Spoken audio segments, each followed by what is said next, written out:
building behind it. And so even there, you have two completely unrelated structures of very different styles. Well, I think that. you know, So this is Well, a but- neutral element between them. I know, okay, so what it boils down to is that would not be approved now also. So, shall we say that you're withdrawing the application and you'll Come back again. come back again? When there's a full board, do we know? When do you think Andrew will be back? I have no idea. I think maybe By the way, one what or two what happened to the building behind the garage? It's being rebuilt. Yeah, because you had these guys in there with these huge jackhammers that were, They were taking down some ledge area.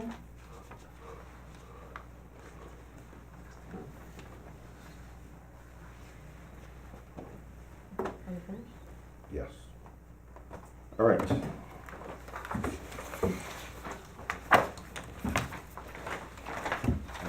Is this the same applicant? There was a One's- previous one set of folder. drawings on the 14th, Well, we've got a whole. and then there's a set from the 8th.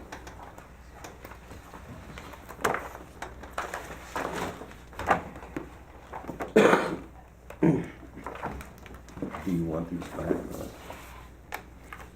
Do you want, yeah. Well, it I just, think you send know, a it'd be- people and print out what people- Otherwise, we're just gonna wind up throwing them out. just keep one here. Alright, thank you. Thank you. Okay? Thank you. Yeah. 40 Chestnut Street. Come on.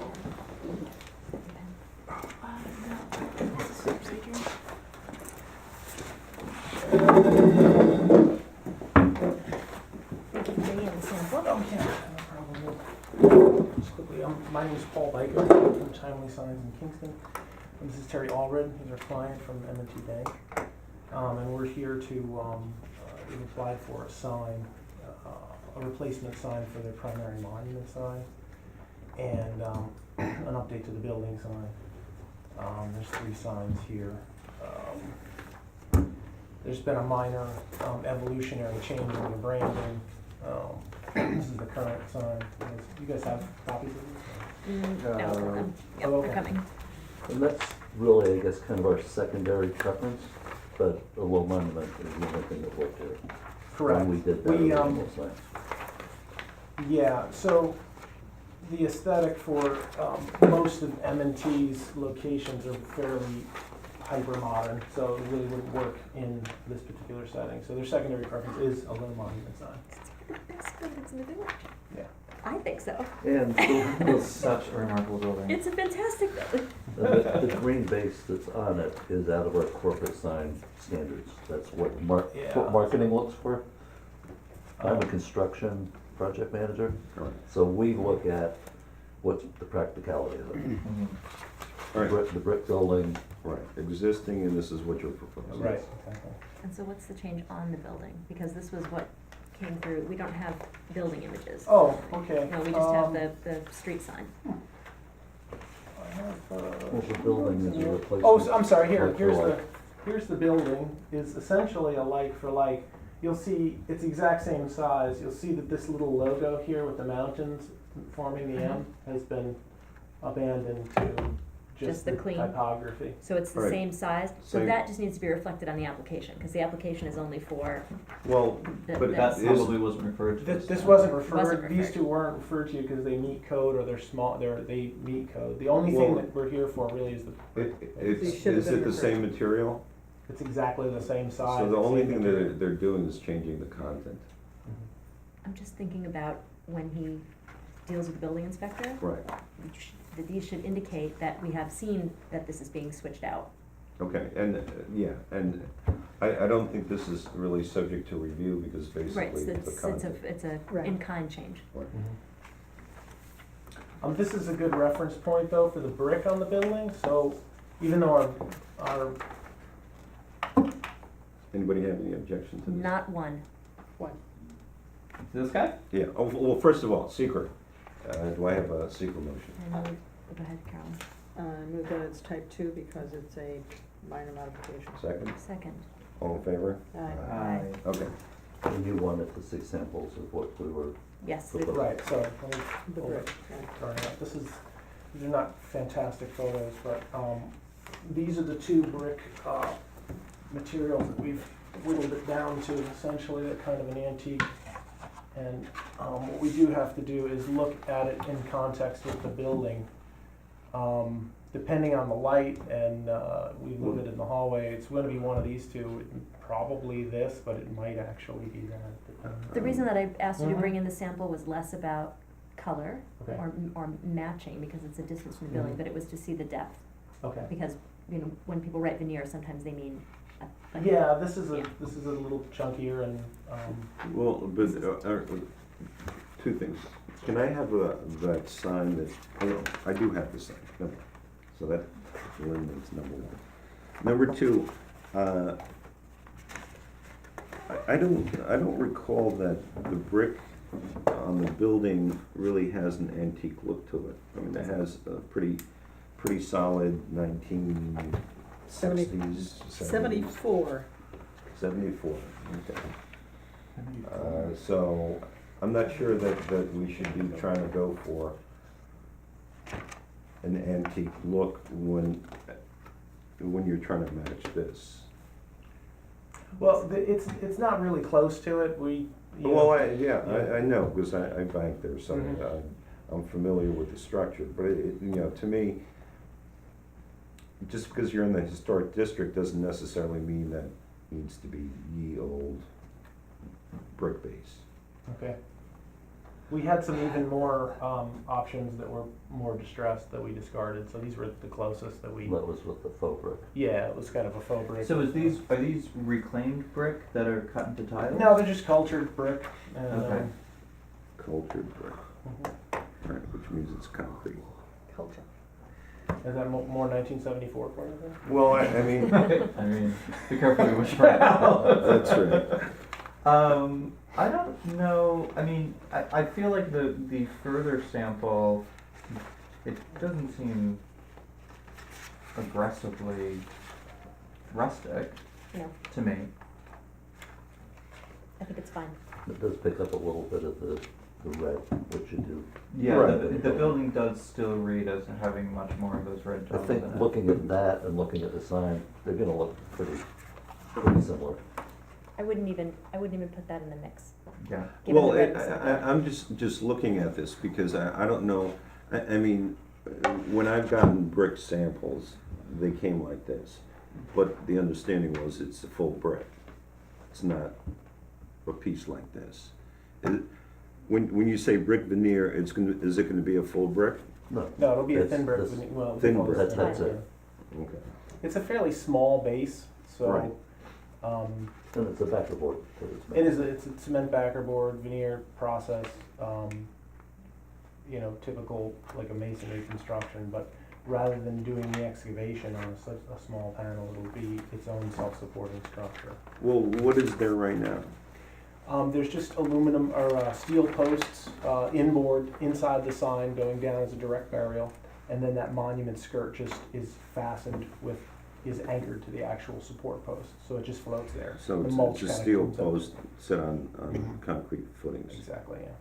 And the other thing that Terry and I had talked about is we were uncertain as to why that landscaping base was so substantial, that should be shrunk down and put in more It was a proportion. different base, and I It can't was a- remember, there I was a can't base. remember Stone- why. There was It a was stone big, there was a base. big Yes, boulder stone. there.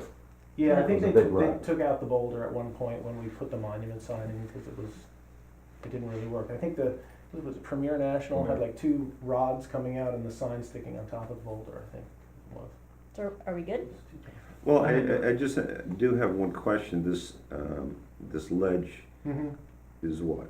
That'll be precast concrete, like a regular stone precast concrete cap. Similar to like, Similar like just a gray concrete. Similar to this. Yeah. Probably a little bit darker. We don't really want a hard white line and then a bright yellow line, so it'll probably be more of a darker finish, but And what are the numerals made out of? Those would be a composite, like a 5-pond composite painted white. And they'll be put on with aluminum mounting studs, about a 1/2 inch thick. Okay, yeah, so, all right, so this is precast concrete, call it a sill. Cap, Yeah, it'll probably be, I guess it's a sill, probably maybe 3 pieces, 3-piece section with a joint on the top.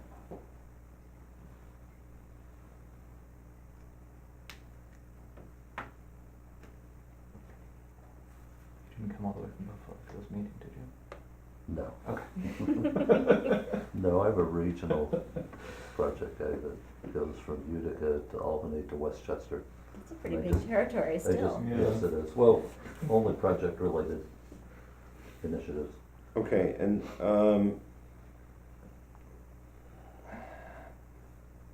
full bleed solid face retainer hinge, so the sign itself is hinged. So What is hinge? So the hinge, it really doesn't apply to this sign, but the M&T standards specify a particular type of extrusion that's used for their sign faces. It gives it a 12-inch depth, and typically the sign faces hinge to allow for service of the internal illumination. Right. This sign is not illuminated. However, in order for us to mount the base or mount the structure onto the post, we do need access inside the sign to conceal all the fasteners. So the sign face is still hinged, but there's no electronics, there's no Right. lighting, or it's just the. Okay, and the sign, rather the numbers, I missed. Composite. Yes. 5-pon, it's essentially, 5-pon is a trade name, but it's a closed cell foam, very dense, and it's painted and it's mounted with aluminum mounting studs. It's a standard. Okay. element for The M&T. second sign at the, Polymer, solid Yeah, polymer. composite. and the sign at the synagogue is Yeah. That made of material. similar material that was carved and painted.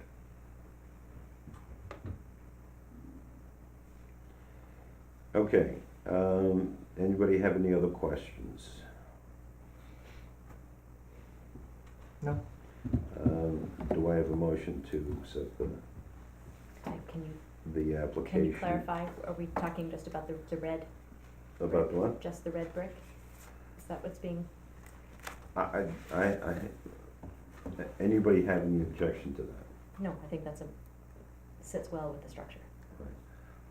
I mean, the only thing I would say is to try and match the brick of the building as much as possible. Okay, there are other options out there, some a little bit smoother. We'll do the best we can within this color palette and take into consideration the building, existing conditions of the building. Okay, I guess I should put that, What's it called on that? Uh, Similar Antique to, red. Antique red.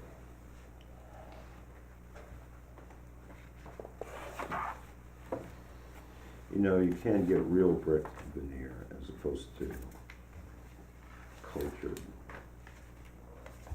Cultured. Yes, cultured means it's concrete, it's dyed concrete.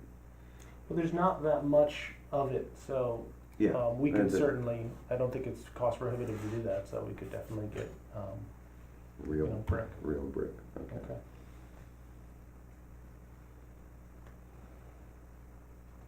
Okay, so, with the modifications that we discussed, does anybody have, well, all right, let's take a vote. Kathleen? So the motion is to approve the application as modified, as noted? Right. Aye. Oh, Aye. Aye. Approved, done. Okay, thank you. thank you. Kathleen, Thank you for being patient. Kathleen I heard made the vote, but I didn't catch who made the motion and who seconded. Before Al the made the vote. motion. You made the No. motion. I think you made the Sorry. motion. I made the motion, no one seconded it. Someone needs to second it. You have a Aye. second? Thank you. Okay.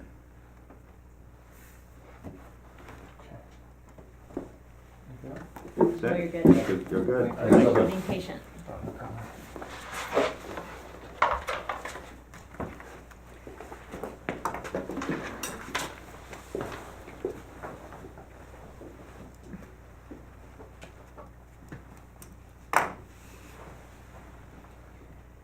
we're shifting into workshop.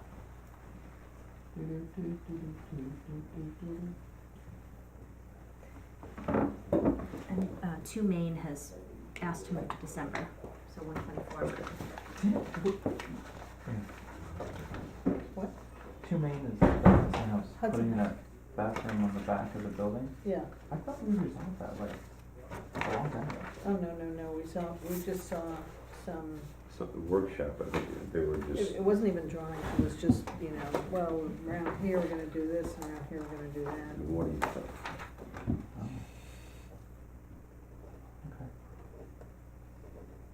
Okay. Okay. Oh, I was just gonna put these over. Are we done? Yeah, because that's, okay, and I guess we'll wait for Kevin to get back.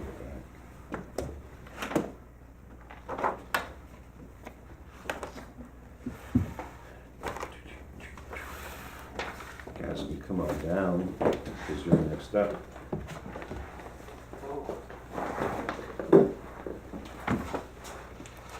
I'll stand, just for a while. This- I'm gonna sit down. I'm just gonna introduce things and then let you all do what you're doing.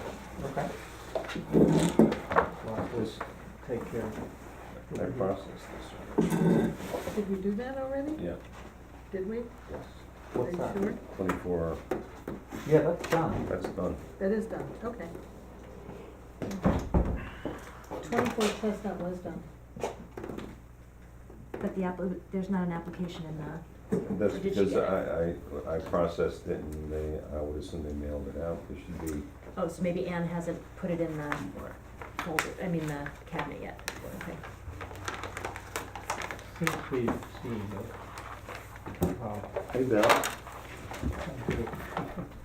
so, couple things have happened. We did go to planning, and, when we began to realize the extent of planning's, concerns of the structure that was to be added to the back of the second floor, Could we see the, we took it out. It's gone. It's not gonna be, we're not gonna make that any part of the application. So that leaves us with a first floor change of use and a newly bared eastern wall from the construction of the other, the neighboring structure. We've been to the building department because, conversations wandered about the number of ingress and egress for emergency purposes. So the fire safety issue seems to have been resulting in a suggestion by the building inspector to sprinkle the entire building and to use a single access egress, which was, according to him, applicable. The last piece that I wanted to mention to you is the windows from our conversation with planning. Now, I think Lark is gonna allow you to know whether we want to have them or you don't want to have them. It would be an option that your people here could decide if you wanted to have windows on the east wall of the structure. Where that, there would be windows, because there'll be rooms there, there'll be habitable rooms. are you required for light and air in habitable rooms to add windows on that side? No, the plan meets the requirements for the 8% and 4% for natural light and ventilation, without windows on that side. And even if there were windows on that side, they couldn't be used as an egress window, it would be simply for additional light, or additional ventilation, or for aesthetic looks. But there would not be a means of egress, for those rooms. well, I don't think from those rooms you do need a second means of egress. You need a second means of egress from the corridor. No, that's what we went to the building department over. And because because the building is sprinklered, because it's a certain number of square feet, because the travel distance there's a whole Right. bunch of conditions that apply, but it happens to meet all those conditions, so we can do with just the one One means of it. means of egress, as the door through that corridor. But the rooms themselves still need to have the egress windows, Well, they need the light and vent. and the light and ventilation too, which they will have.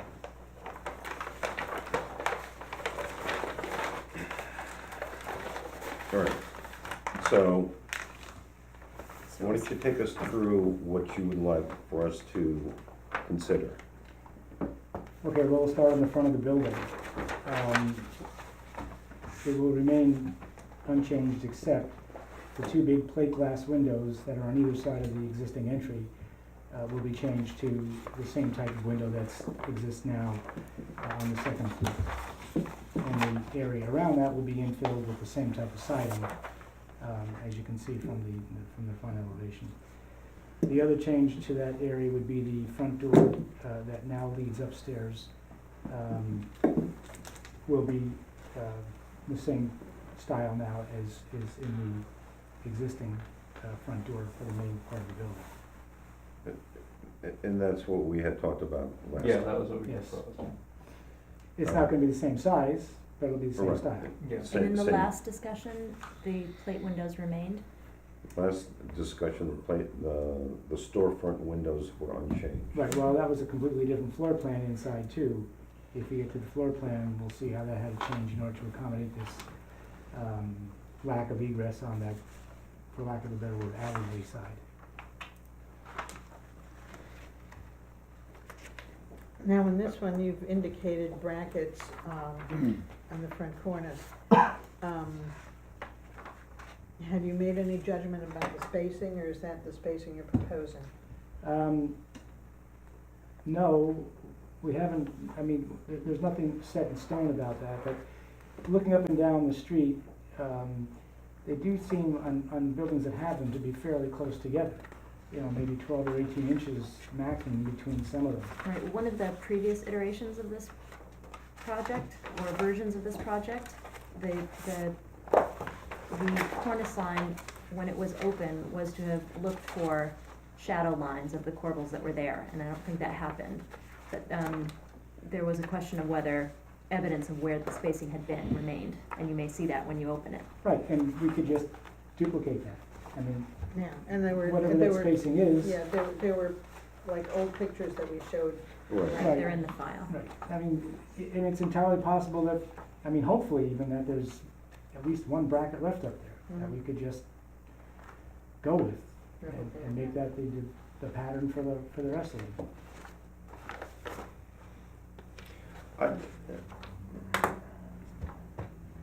I have a problem with that, the window, the change of the window.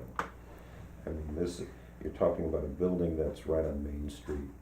It's right in line with all sorts of other buildings that have a storefront configuration. And to me, this is a change which takes it out of character. It is the character defining feature of the building, the storefront. Windows. Yeah, I think we've taken some pains in trying to preserve the display type windows that are indicative of the storefronts on Main Street. And this is something which is right up front. I mean, it's not like it's in the side or the back. This is right on Main Street where people walk up and down, to have all of a sudden essentially a residential window stuck into a commercial storefront. Well, it will look, there is no way that it will not look like an infilled building, which is something that we try to avoid, right? I mean, this looks as if it were something that,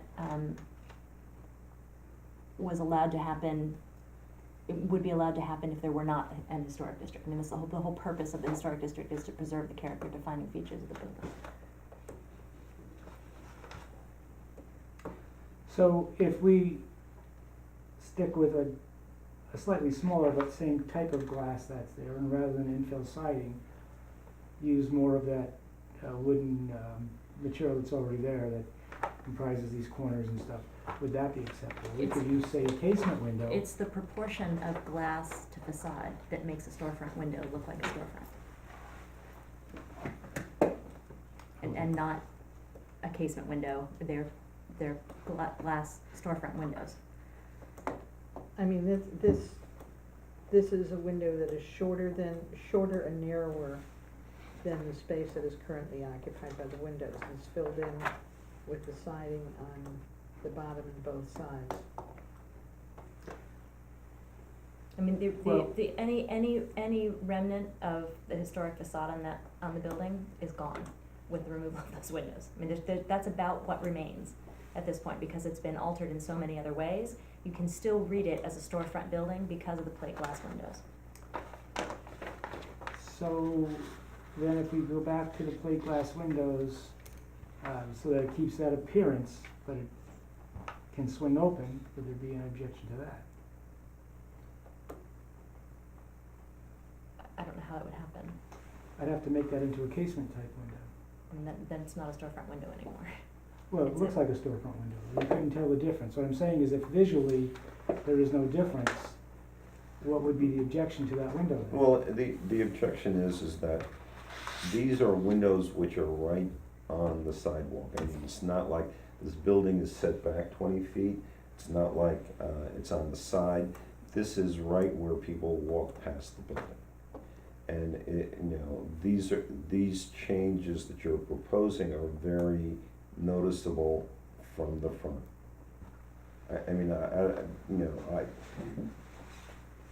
I just can't see it not sticking out like a sore thumb. I'm gonna pull the file that has photographs of the building in it. So we But can- what I'm saying is if the storefront remained unchanged when you look at it, what could you? I know, object to but with that? You mean realistic. having like one large pane that The swings same thing out? that's there now, except it would be turned into a casement rather than a fixed piece of glass. The thing is that in order for it to have a casement, you need a frame and you need a light, and you need a frame to hold the glass in. So realistically, you can't, it wouldn't look like the existing window. I mean, is that your only option, is to put in double hung windows, because you need light and vent? Well, we also need egress. But I thought you said all you need is one means of egress. No, one for the corridor, one means of egress. Yeah. But the rooms themselves still need egress, light and ventilation. So in the previous plan, what was the sort of general lobby is now being divided into two rooms. Are you looking at the floor plan? Yes, right.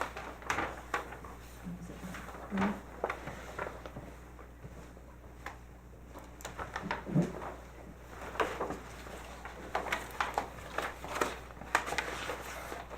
So this was the floor plan that Yeah. we looked at a couple of weeks ago, where this, so essentially the front Right, the front Quarter was of the restaurant. lobby area required no change at all. would be a lobby. But now that it's being divided into two rooms, and because the lot line is insufficient, means of egress, the only means of egress is through the front. And the rear. We can get out of the windows through the rear. Oh, right, yeah, But not- but for these but two, not a but for these corridor two through the rooms, rear, right. yeah. All right, but I mean, egress it should not be an issue as far as the front windows, because you only need one means of egress because of the sprinkling. No, it was, when I spoke with Greg at the building department, which I'll clarify with him, and I hope you're correct, but we still need to maintain natural light and ventilation. With natural light and ventilation, I agree with that, but I mean, as far as means of egress, you shouldn't have an issue.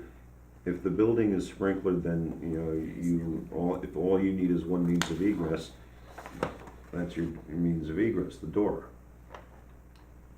Well, You're yes, saying that okay, you in that only need case, one that means would of be the egress means from of the egress. corridor out of the building. That's that door. Right, but don't each of the rooms still Have need to to have have their two separate means of egress. egress? No, what he's saying is because it's sprinklered, you only need one means of egress. Oh, okay. I didn't-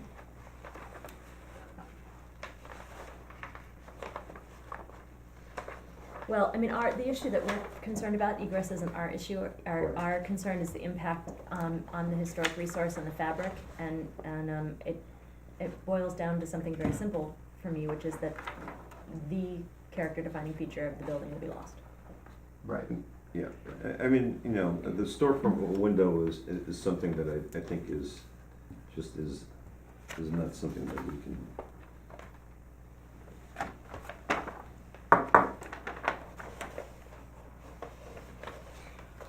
Okay, so if we can reconfigure this then, to be a hybrid basically of that first plan that had the forward front, lounge room, and if it is, the case that we don't need egress through a window, then we can simply put light and ventilation requirements on that alleyway and leave the front unchanged.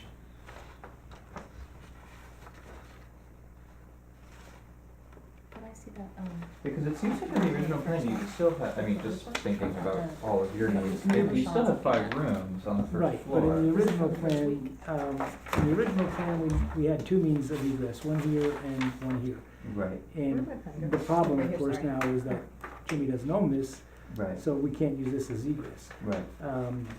But and I'll speak with Greg tomorrow, if we only need this one door, then I can reconfigure this and use these for light and ventilation, and And they just won't count as egress.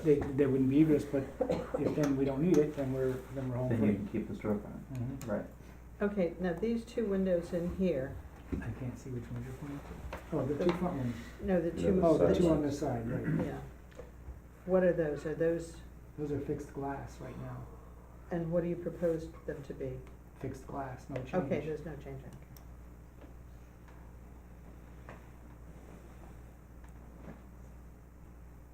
Which one did you On The ones on the bay side. Oh, on the So side. this is what I'm gonna suggest then, that I'll get in touch with Greg tomorrow and get this egress business nailed down, if that's the case. We'll just leave the storefront as it is, redesign the interior, and utilize the side here for just light and ventilation. If you bring him a layout like that, the way you're talking, you're speaking out, then he can make an opinion that Right. will allow you to go farther, Right. okay? So, right, but I mean, if that's the case, then we would still go back to this, the changing of the door, which was, Yeah. we talked about last time, right? Yeah. Right, The brackets up top, right. which is somewhat of a discovery process, seeing what's there. And you're really not concerned then with the interior No. layout of the building, it would just be, what happens on this side here as far as windows. whatever's visible from a public right of way. Right, So but- now you have 3 facades that are visible from public rights of way. Yes, And right. portions of those side facades. Right, so so these windows here then, West is, would they Sorry? be acceptable? are you thinking west is a visible facade? The upper story is visible. Oh, okay.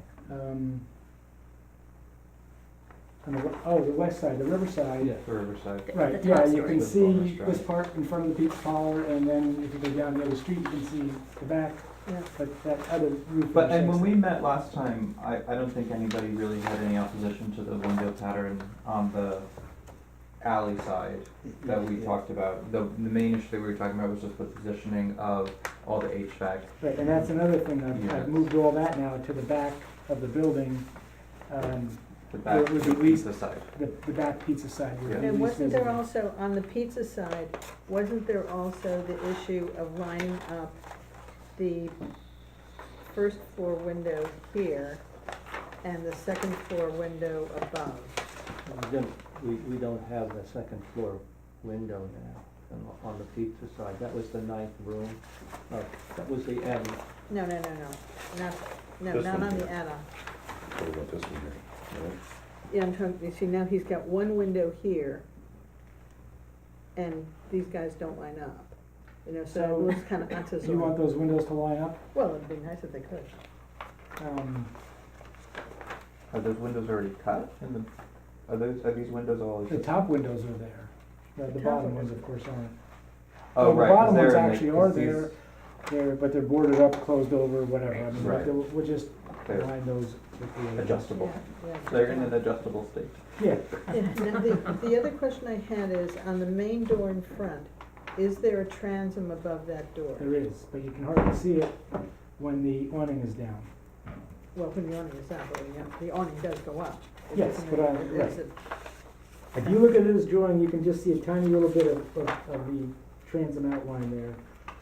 It's barely visible. Well, But that it's also, the transom is set back because Yeah. the door is Right, recessed. it's inside that little recess. And we had But also it's to talked remain, about, is what you're asking, right? Yeah, it's to Yeah, no, remain, that wouldn't be, there wouldn't be any change there, okay. except for this door, the one that goes upstairs, and then the brackets, that would be the only thing you'd be changing. And you're on- saying the on the railing front. changes also? And the railing, well, yeah, we have a little diagram of that here on the front, a little Yeah, the cut little section of detail. that, yeah. we had originally talked about there being a canopy over the side door as We well. limited that. You've eliminated Yeah. that, okay.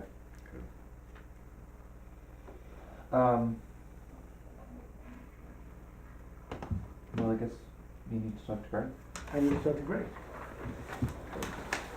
Take the piece out.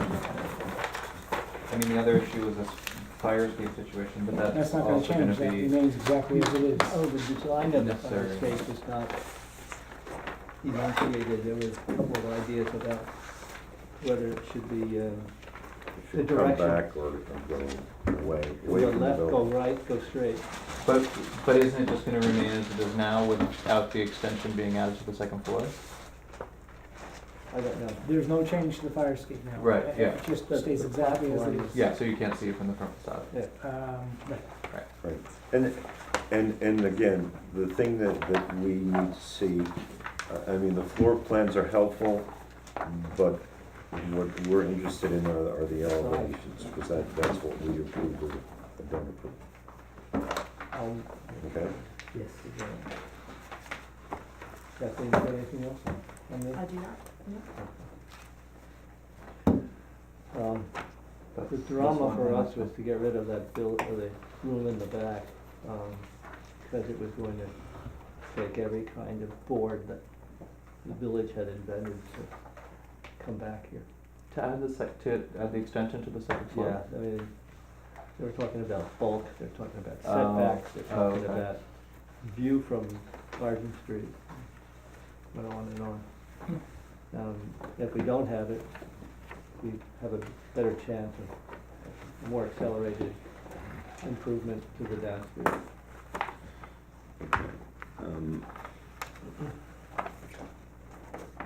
So we'll hang on to one copy, and if you want all of these copies back, all right, You can throw them out, or we just throw them out. recycle. Yeah. Okay, All right. any other Thank you for questions? your advice and your concerns here. We appreciate your advice and your concerns. No problem. We hope that they help. Actually, we do. Good. We come with a better This is still That's the design, and that's good. previous All of it. copy. Previous submission. Thank you very much. Thank Thanks, you. guys. Good night. Take care. I'm gonna try to get up. You can handle? Come on, Bill, you can do it. You can do it. Okay, so let's think about this. Do we have? These are previous applications on that same property, the full Okay. side here. Yeah, but it's just that there's a lot of paper here. Just the one Just keep one copy of it. my copy from got the one last copy. meeting has notes scribbled on it, so. One copy and one copy, and then the rest of this are just duplicates.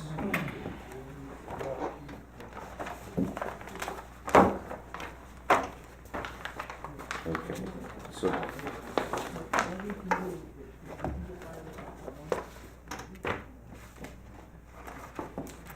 The rest of this is trash.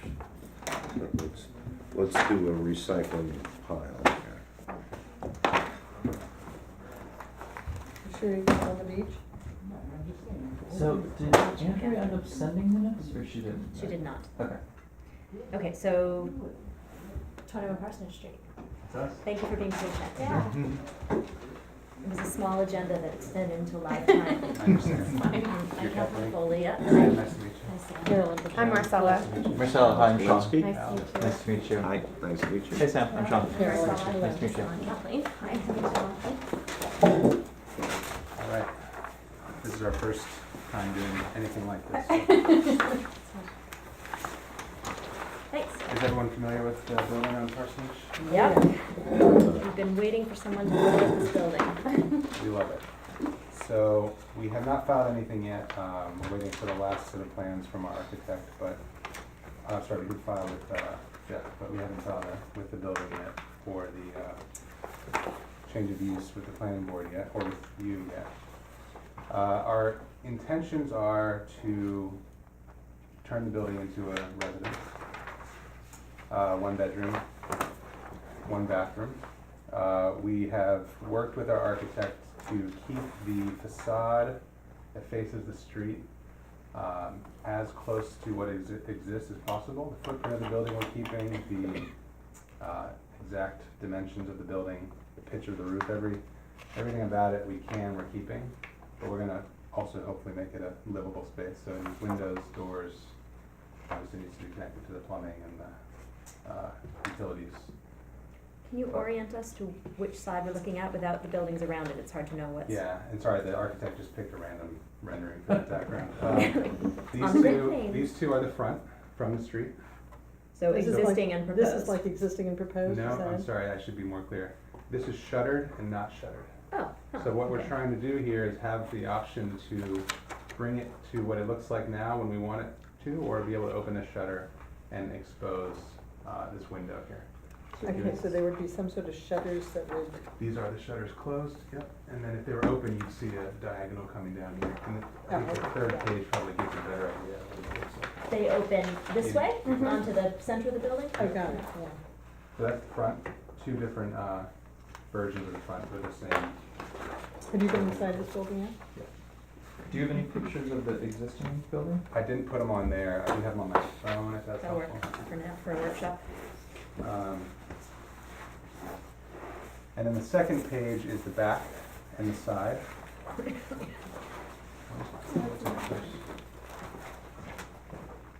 So, if you're walking, well, it's the back. If you're coming on Pine Street, you can see it behind Sarah and Tom's house, the brick house on the Yeah. corner. Mhm. And this would face their house, this door. And then there's a chimney would be an addition on the back. Chimney is new, okay. Yep.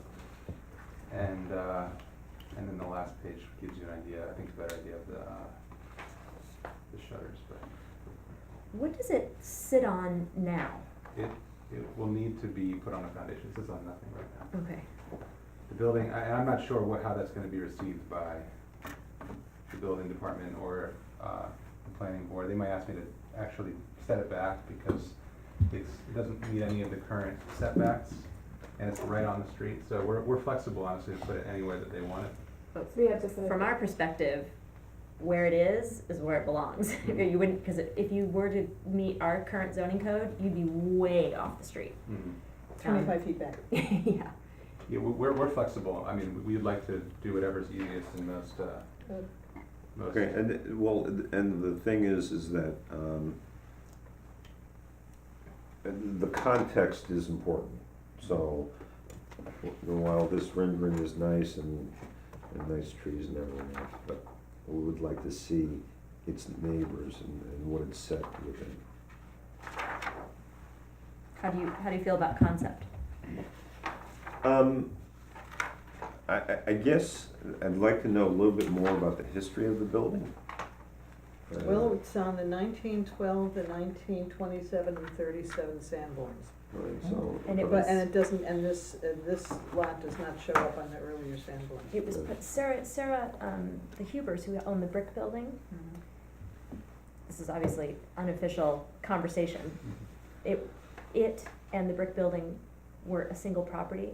When the father died, he gave the house to one child and the barn to another, which is how you ended up with this irregular lot size, which would never be, we would never subdivide a lot like that now. And it's what has made the reuse of the building problematic, because it's such a tiny lot. It's 48 by And they had 70. tried to buy it back for some time to reincorporate it with their building, and the offer was never accepted. And today, you have it and are looking at reusing it. Mhm. But because it's a super tiny lot, obviously it doesn't conform for coverage or setback or any of those other things. No, I mean, you have between 3 and 8 variances that you'll be applying for depending on what the final plan is. Mhm. In a very broad sense, I'm super excited about this because I really have been afraid that we're gonna lose this barn, in the district because it has been neglected for quite some time. I mean, there was some work done a few years ago. And the idea of it being returned It was to the just- streetscape It is was exciting. just the most minimal patching that was done a few years ago, and that was because some neighbors complained and the building department forced the prior owner to do some patching so that animals wouldn't get in there and breed like crazy, and, but they managed to do so, so it probably, you know, when you start digging around inside, you'll find a lot of bones. Mhm. Yeah, there's currently, I think there's only one window on the building right now, and it's on the opposite, it's right there, Yeah. yeah. Or there's two, sorry, there's one on either side, I think just like that window on either side of the building. There's the one on Judy Voltage's side that's Mhm. open right I now, think it's broken or open, yeah. yeah. So is there currently a second, a loft in there? Yeah, Okay. it's 2 floors right now. I don't know how secure the second floor, I mean, the whole thing is gonna be, it's gonna be a, you know, either a lift and put down a foundation and then put back, or a tear down and then put back up. That's a whole different set of problems I'm gonna have to figure out and deal with, but there's no way to turn it into a livable place right now without doing some substantial work. Yeah, But this is gonna be more complicated than 178. James and Judy's, office on. There was another, Is it the black one? utilitarian structure, yeah, the River Architects building, Mhm. that was it began its life as a farrier. Mhm. And that building was lifted off its foundation, the frame stabilized, a new foundation built underneath it and brought back down. I have a feeling, looking at and speaking to some engineers and looking at the frame of this building, that may not be an option. We're willing to work with the city or the town, the village, to figure out the right approach, but I don't know if that's actually gonna stand if we do that, you know, they'll have to let us know. There's been a lot of tree growth through panels, which means that it's gonna be quite difficult to properly lift it, although that's our initial We intention. sort of need to talk to some What's- folks who've done. Yeah. What's the framing of the barn right now? What kind of framing do you have? Post and beam. Post and beam? And so we would be doing post and beam in this case as well. Yeah, but it's basically a pole building now, so there's no foundation, so I mean, you can imagine Right. what those posts are like, I mean, the bottoms of them. the bottoms of them. Maybe you can kind of see, we have a video of the inside, if you wanna scroll through that. Yeah. That's close. This obviously doesn't have anything to do with our approval, but are you going to live in this building, or are you? We might, we currently live in Garrison, and we've been talking about downsizing. If we don't, then we will rent it, but we haven't figured that out It's a tiny house. Who, are you working with an architect? You have an architect? Yeah. Who is it? It's a friend of ours from the city. Okay. He lives out in the North Fork and specializes in restoring barns out there, so. Huh, okay, so he knows. So, yeah, Yeah. experience. He's How do renovated the it. shutters work? When they're open, how are they held open? Are they latched? Are they, I'm not sure, actually. I haven't asked that question. this is just a concept that's been brought forward to you? Mhm. Okay. Yeah, I It's- think sorry. Go ahead, I just think it's an interesting idea. I just think as far as, moving the design forward, the things that we would need to know more about are the materials for the exterior, how much of it is gonna be assuming in a perfect world, the entire thing could be lifted up, new foundation and put back in place, how much of the existing siding is going to be reused, the chimney design, while it's on the back of the building, so it's a little less prominent, we, You will see it from the front. From Pine Street, for sure. of course, you'll see it from the front. We'll see. if We don't generally allow sided, how do you call this? Wood. Wrapped chimneys. Wood wrapped. Yeah, so either, so either it would need to be a traditional masonry chimney, or if, I don't know what you're intending to put, well, I don't know what the chimney is being used for, but, if it's being used for wood stove or something like that, we would look into just having the metal exposed or something. It's along designed as those a lines. fireplace chimney right now. For a fireplace, okay. On the first floor. I'm not married to the wood wrapped. Yeah, I just think it's, in keeping with what else, in keeping with the architecture around the village, that's something that I would prefer to see done in masonry. In terms of the wood, I don't think much of this wood is actually salvageable. So I think what we're looking to do is match the dark color and the vertical nature of it, Mm-hmm. but we're not looking to reuse that wood. So you're not gonna be reusing any of the wood? Well, and sort of, and there rises one of the issues, because we need to preserve as much of the historic fabric as we can. And so, for example, the house across the street, unfortunately, after the fantastic plan, 26, the little Gothic that was gonna be rehabbed, that Sanchez put forward, Madeline Sanchez, What happened? they bought a house on Parrot Street. So we spent a lot of time at that house talking about the fact that it was covered in aluminum, and they wanted to take off all of board and batten underneath, and we talked about keeping as much of it as possible. Cleaning it, using composite to stabilize what could be stabilized, and keeping as much of that fabric as you can. I'm not So, opposed and to it that's if sort of the defining features of this building are its form, its roof line, and its material. So if there were a way for you to be incorporating the wood that exists, the siding that exists, What into the about, design. so the front might be more usable, but what about like the sides where they've this Well, is they- the wood I mean, you're that's talking obviously about, been where they sistered redid in, it? right? Does that fall into, actually, before you answer that question, I'm actually not sure what the, I think I heard you mention it, but where does what approvals are required by the historic board? It said it's fit right away from the. Anything visible from a public right of way. So for us, it'd be basically the three sides, right? You And can the- see the back of this from Pine Street. No, you can see all four sides. So all It would four be all sides, four. okay. And then, anything interior? No, Or no, just- not us. Okay. So, and then when it comes to something like this, where there's been work done, That's all been done in the last 10, 15 years. Yeah. But you've got older material on the top to work with. so what would be, how would you typically work with something like this, where it's half and half? Would you, So a good example to look at is on Fair Street. There's a gray Gothic house in the first block of Fair Street off Main Street, and behind it is a carriage house.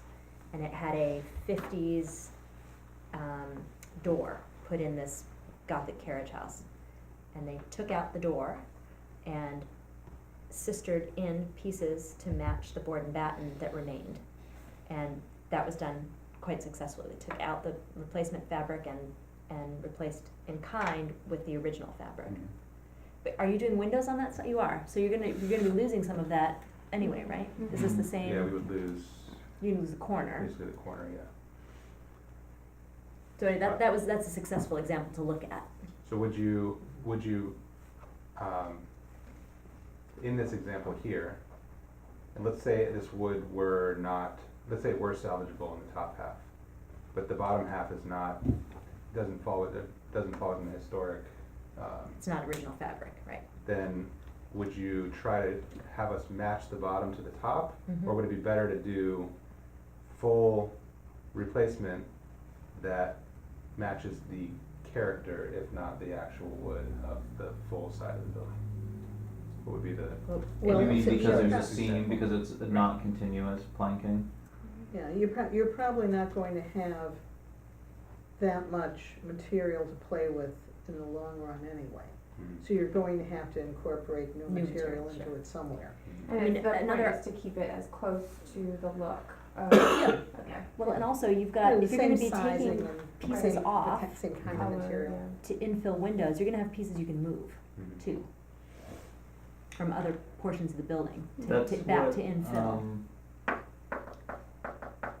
Somewhere happened recently. Yeah, Are there any issues with the windows? Well, looking at the video on the inside, it's gonna have to be rebuilt. I don't think you have enough framing there to satisfy the code. Mhm. I mean, the framing there is pretty minimal.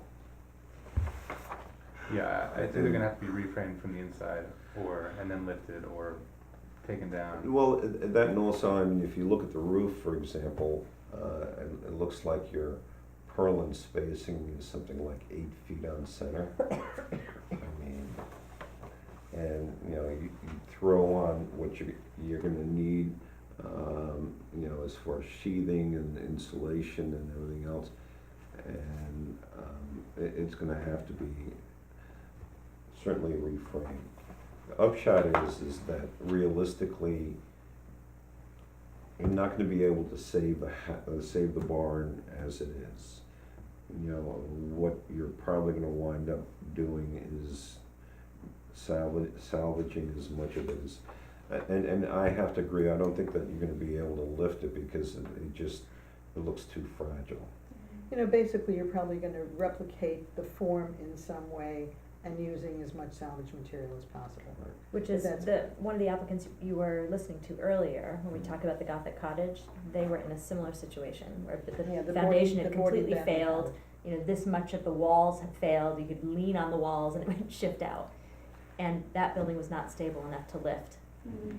so that building was deconstructed, and what had been visible from the public right of way was salvaged, what could be salvaged was salvaged, a new frame built, and then the historic material went back on. Mhm. So let's say we deconstruct, keep as much of the wood as possible, and then we go to reconstruct. Where is the preference in how we reconstruct? Is it to get as you saw there, it's like a sort of patchwork, right? Would it be more preferential to get one side of all original wood, and then maybe the other side where we don't have all, or is it, where do you prefer that we spend our effort? Well, the wood doesn't have to remain in its current state. I mean, even if you were able to salvage all of the wood, the building can still be painted or stained or anything like that. It's not a matter of, I mean, I think that the wood's good looking and it would be nice if it could stay, you know, to speak to that, but it doesn't have to be, the finish of the wood does not have to remain, the way it is in its current state. It's the material itself that It's needs the to be material retained. itself, okay. And what we've talked about with other folks in this situation is concentrating as much of the historic fabric as you could on the most visible facade. Yeah. And then having more flexibility to infill on the sides that are less visible. I mean, you've got a lot of visibility, but obviously the front is the most visible Front to the is public. probably the side that's open to the rest of the It lot. has more space, yeah. Right. And I don't think I'd go too far down the road with design yet until you have a discussion with, you know, the building department, the planning board. Yeah, because I mean, you can see, it's not a hell of a lot there. Mhm. And so, you know, I think that, you know, you try and salvage as much of it as you can, but realistically, if it's an habitable space, you have to insulate it. So you're gonna need something underneath all of this, Mhm. you know, because you can see the gaps that you have, especially there. So realistically, you know, I think that as Kathleen and Sean have said, try to focus on the facades that are most visible. Try to reuse the fabric there, but realistically, I think when you start taking this stuff apart, you know, you're gonna wind up losing a lot of it. How did James Ajuhi actually construct the building?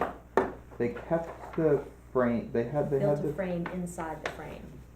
they built a frame inside the frame or they built it outside? Built a Inside. frame No, inside the outside. frame. Outside the existing frame. So- Because he was Cause he was cause super everything's insulated. exposed on the inside, right? But when they moved it, it was is that what you mean? When it was being moved back, it was stabilized on the interior? No, no, I mean, what's the actual existing construction of the building right now? Is it, there's the historic timber framing, Mhm. which is exposed on the Mhm, inside, and then is there a panelized system on top of that that has the insulation Yeah, and the that's why it actual comes, that's why it comes coated out. framing? Mhm. Okay, Right, that's why. That's a passive that's- house, which is a whole different that's- deal. That's why Right. it was bigger than than it originally was, is because he essentially built trusses which he attached to the outside. right. But the building is being held up by the original frame. Right, it was stabilized on the interior, Yeah, repaired, and then that interior structure was removed. right, okay. There are, I mean, this guy works with barns, he'll know what you're talking about. There are folks around who, in the Hudson Valley, who have dealt with having to stabilize and move frame buildings, and folks right here in the village that you could seek advice from. And the things, Sean hit a big one, with the wrapped chimney, we've already talked about that. It's a super simple building, so it's defined by its form, so that's critical to maintain, is the scale and form. And I think you want it to always read like a barn. And I think that these are really simple sketches, but I think that you're making a good attempt to do that, to have it continue to read as a barn that became a space people live in. I think if on the primary facade, I like how the proposal of these sort of the glazing with the shutters covering it. I just think that the actual shape that those windows take you might want to see if they can be more closely related to some of the existing forms in the barn itself. So How do you mean? I know that there's like on the in the image, I don't know if it's on the first floor or the second floor, there's sort of a more like square hatch that's like off center. Oh, like the doors? Like the doors, and I just think that to Kathleen's point, you want the building to continue looking like a barn.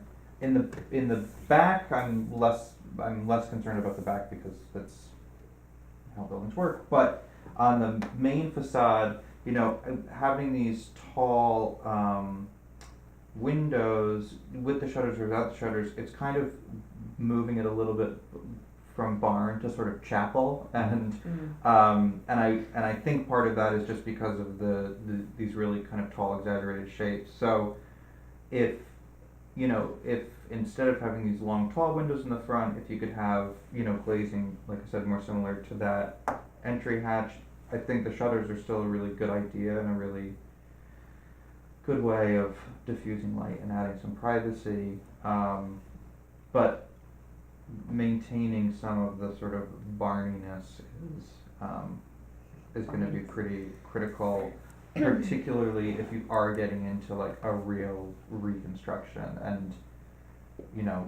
there needs to be some sort of a through line from the original building. And the other thing too is just it's obviously, again, these sketches are simple, but the roof material, I think, is something else that we would wanna have a discussion about. What is it now? I don't remember. It's wood, actually. Is it, Oh, is right it now it's shakes? shingle, I think it's Or wooden asphalt? shingle. I Take don't, a look. yeah. Let's go to the videotape. That's right. Oh, it's still cedar. It looks like it, doesn't it? Planks Shakes? or- No, shakes. No, it's the shakes, wood Which, shakes. which you're not gonna be able to do by Wood code, shakes. fire code. Right? No, you can, I mean, So what's underneath essentially that? what Yeah. you'd have to use, class A shakes, you'd have to have them treated. Mm. But typically wood shakes, you have to put framing underneath so you can air circulation, because they tend to Right. rot. Someone in the neighborhood told me that the roof was redone recent-ish, Who were you I don't talking to? think so. Depends on how old the person was That's you were all talking to. Somebody who's 150 years old, I mean. What count, I mean, at what point does it go from new to old or part historic to not historic? At what point, where do you look when you're saying what it was versus what it is, just for my own point of reference?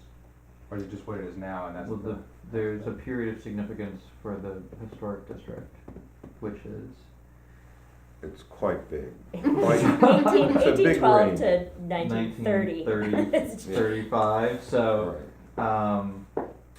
yes, but there are elements to buildings, there are changes to buildings in antiquity which, you know, create their own sort of history. To answer your question. But are you worried about what are you worried about, the infill siding? I mean, that's super recent. No, I'm not worried about the infill siding. I mean, I am curious how we will, let's say we do deconstruct them, we do reconstruct them, I'm curious what the best approach will be to make sure that it conforms, because if we can't reuse all the wood, we'll have to pick the one wood that we do use and make sure it, you know, kind of like a puzzle, put it back together, and then do new wood and hopefully match it wherever we don't do the reused wood. So I'm not as worried about that. It'll be an interesting challenge, but it's logical, makes sense. Part that I'm a little more worried about is, let's say the roof, for example. This roof was intentionally done as wood, so it's very different than this roof. And so this was an aesthetic decision that, you know, we're totally flexible on, but it was something that the architect did intentionally. And so I'm just wondering, when we have these meetings in the future, what am I looking at as my reference to know sort of where the flexibility is because we're not just gonna take the building exactly as it is, we have to make Sure. some. For one thing, I noticed that you have no eaves. Is that something you intended? Okay, so that's another one of the, I think, for me, one of the character defining features of this building that makes it barn-like. Are these long eaves meant to shed water. I don't So think this has much of that. I mean, it does, have a look. Not a lot. But by comparison, it's a pretty dramatic change. Yeah. Within the realm of roofs, however, on outbuildings like this, from the period that this barn is probably from, all around the village there's lots of examples of material. There are metal roofs, there are slate roofs, and you're not gonna, obviously this didn't have a slate roof ever, it would have fallen in. Shingles. So, I mean, So just we have because the options material within. isn't there right now, doesn't mean that it would not have been appropriate to the structure during its lifetime. But it would depend on, you know, what that material is, and we can have conversations about it and how it lives on the structure. I think the question of eaves is a pretty important one for me in terms of form and features. Ultimately, you're gonna have a lot of leeway because realistically, from what I saw in the pictures, you don't really have much of a reference for other period construction in the area. And realistically, I don't. Actually, you have Cronin's barn, Sure. Huh? Cronin's barn. Cronin's barn on Baldwin, behind his house, it's collapsing. Okay, and where is this? Not what we're reference? encouraging. Well, he's at what, 56 Paulding, and this is at 54, he's at 54. 54 Paulding, and this is 21 Parsonage, it's It's right like around the corner. a few blocks away. 2 blocks, okay. With that one exception. And the Lakers house has a barn. I mean, there are lots of outbuildings around the village.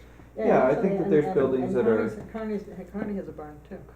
And Kearney's barn. on B Street, Donald McDonald's house has an older barn. There are lots of barns. Well, B Street has multiple B Street is all the way outbuildings. up, and it's north of Chestnut. I mean, well, I'm talking about the context that his building is in. On Parsonage? Right, but I think on if we're Parsonage talking Street? about barn context in the village, No, that isn't what I was talking about.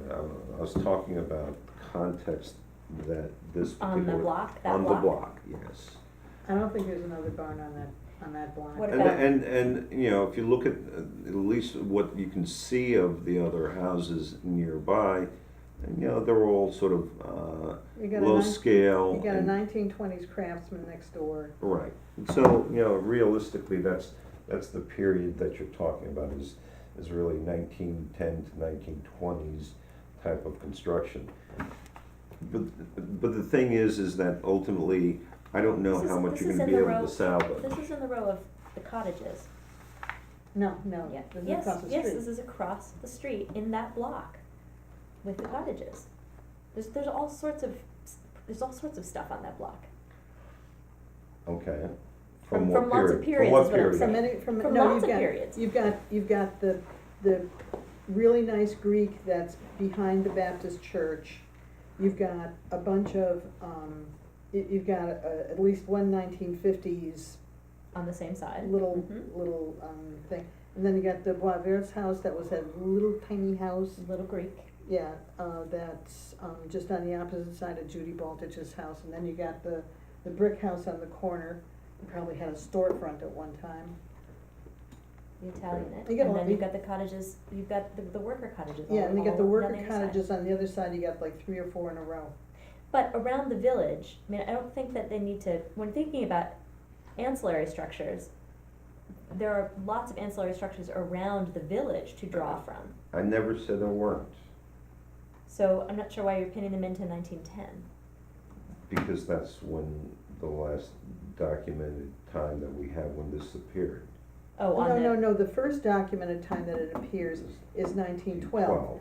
But this parcel itself, this part of Parsonage Street is not documented at all At by all. Sanborn prior to 1912.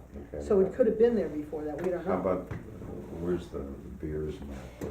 No, anyways, I'm trying to find out. You know, this is all nice and good because ultimately, I don't think you're gonna see a hell of a lot that you're gonna be able to salvage from this. That Right, being- so that's why you look at what's essential about the building, which is the mass, the scale, the form, those essential, it's a simple building, And the position on the site. and the position on the site. Well, the Okay. position on site, let me tell you, I think a lot of what we're talking about here is premature before you have a serious discussion with the planning Right. board on the type of variances you will need to make this into a dwelling, and, to make it into a legal dwelling, and and I think that it's going to be a deconstruction, that you could build a building of similar form and similar size somewhere on the site, subject to a number of variances, and it'll probably be a minimum of 3. Could be a few more, I don't know. If we were actually on the same footprint, you're probably closer to half dozen of variances right now. Mhm. So, before you spend much more time, Mhm. sit down with planning and zoning boards. And it'll be a coordinated review, Mhm. among us, given change of use and all of that. We will absolutely do that. Some of the comments so far have been rather fundamental, specifically the window comment and potentially the roof comment. You know, to what we would be actually applying for. I mean, I know the windows aren't structural, but, those are the kinds of things that we would hopefully have figured out before we go all the way down, all the way down, getting all of our approvals. We don't Well, switch the windows. the issue that they're pointing out will determine whether or not you can even reuse the building. In a change of use, for anything other than what it's being used for now. Well, the change of use, the front setbacks, I mean, if you take a look at the zoning has front yard setbacks, side yard setbacks. It's All 25 of feet from those the front, things. it's 10 feet from either side, this is the R1 district, this is an undersized lot, this is 48 feet wide and I think 70 feet deep. And both of those are non-conforming. In the R1 district, you have to be able to fit a 50-foot square in at least some percentage of the lot. 35. And since, 35. yeah, and since it's 48 feet wide, you can't put a 50-foot square in there. So, I mean, variance-wise, Yeah. it's complicated. Mhm. And given the condition of the building, you might not be able, the number of variances and the condition of the building, et cetera, you might not be able to place it exactly where it is now. Mhm. And then that becomes an issue for you guys.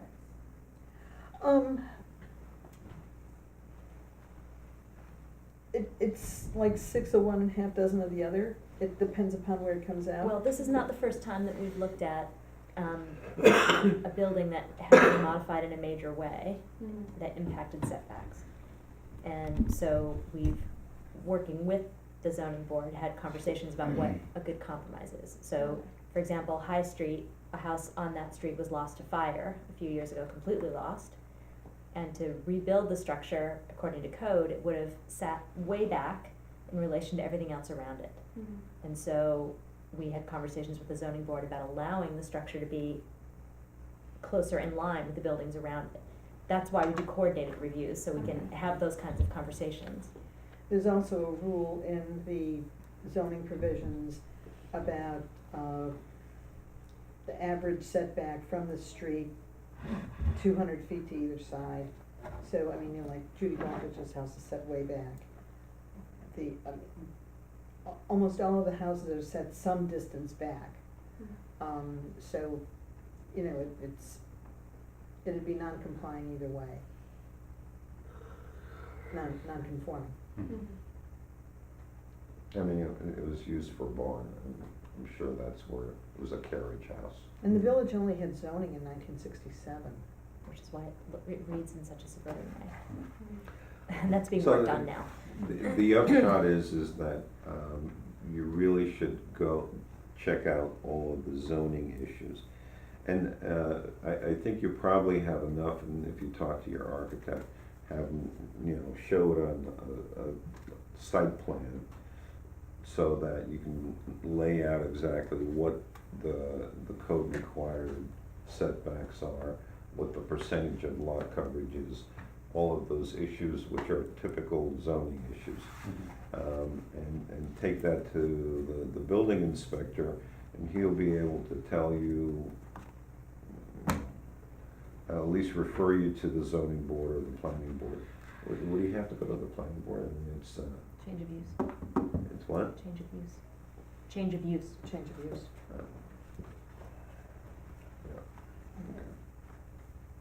Okay. Cool. Thank you. Good luck. Very helpful. And, We're here twice a month. yeah, I was gonna say, we do have regular workshop meetings, so if it's helpful to check in along the way, it often ends up saving time Okay. and cost Yeah. before you get too far down a path of decision making. And we have a formal meeting on the second Wednesday of every month, and on the fourth Wednesday of every month, we often have workshops by request. But even at the tail end of a voting meeting such as today's was, we entertain workshops as well. It's only one vote a month, second Wednesday is the voting. Well, we do sometimes add additional if there's a heavy load of work, or for some reason someone needs to be Is moved along faster. And what's an the, accessory building, what's the process an if acceptable you say use no under and the R1? building is appeal and It's an accessory reapply. building. It's on a different lot, though. It's You not see, an accessory building. it's not an accessory building to anything. It was at one time, it is no longer. Yeah, I I know, know, it's in but, the tax law. It isn't a luck. business. Thanks. Congratulations.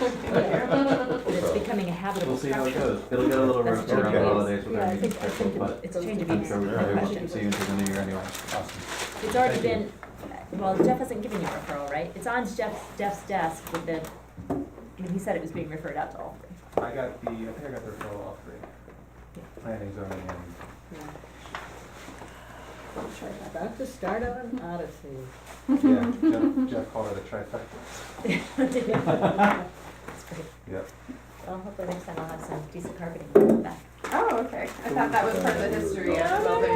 That's See ya. all right, thank you so much. Who was the guy that we were talking to? Or that one? Adrian, he's the landscape Landscape, architect. Oh, Adrian. Okay. Do we have any correspondence? Oh, yeah, I forgot to grab it. We have I think it's just correspondence. public notices. We have correspondence? We don't have any minutes to review. Are we gonna have a design standards update meeting before the end of the year? One would hope. Are we getting a winter storm tomorrow? Yes, Yes, we are. starting roughly at noon. Our comp plan update, public hearing has to be rescheduled. Oh, it's gonna be bad too. It's gonna be like snow and sleet turning to snow and freezing rain. I know. You be Skippy, kids home Friday. And 1 to 3 inches of goop. Just So like who wants- Buffalo. So who wants to No, open? Buffalo just gets, this much snow. We don't get the freezing rain stuff. I think it's, we usually get those notices after the public hearings have passed. I know, it's,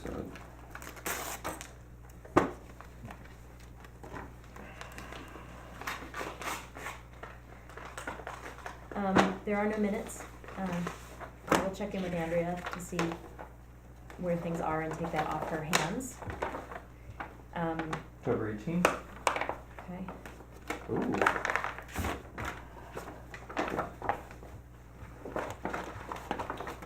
I found October that great gate to be hostile. Well, let's get through our agenda and so that, Do we keep these if they are passed? I don't think so.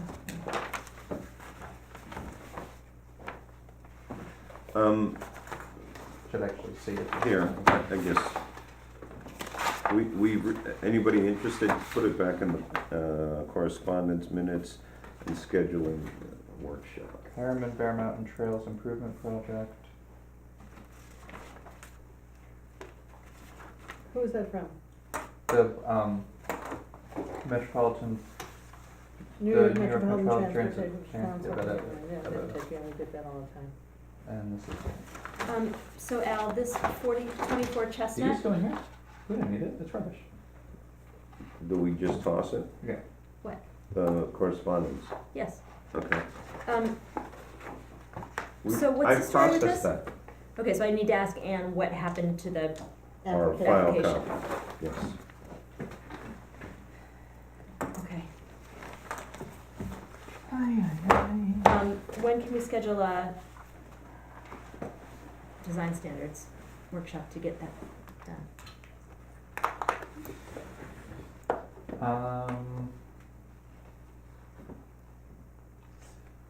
I don't think we're gonna be able to fit one in before the next meeting.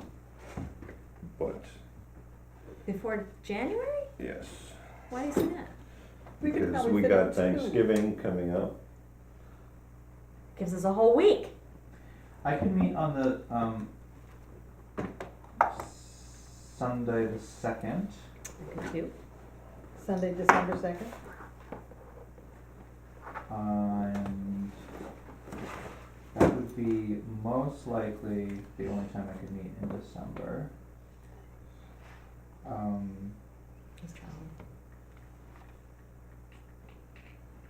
Or I could meet on a,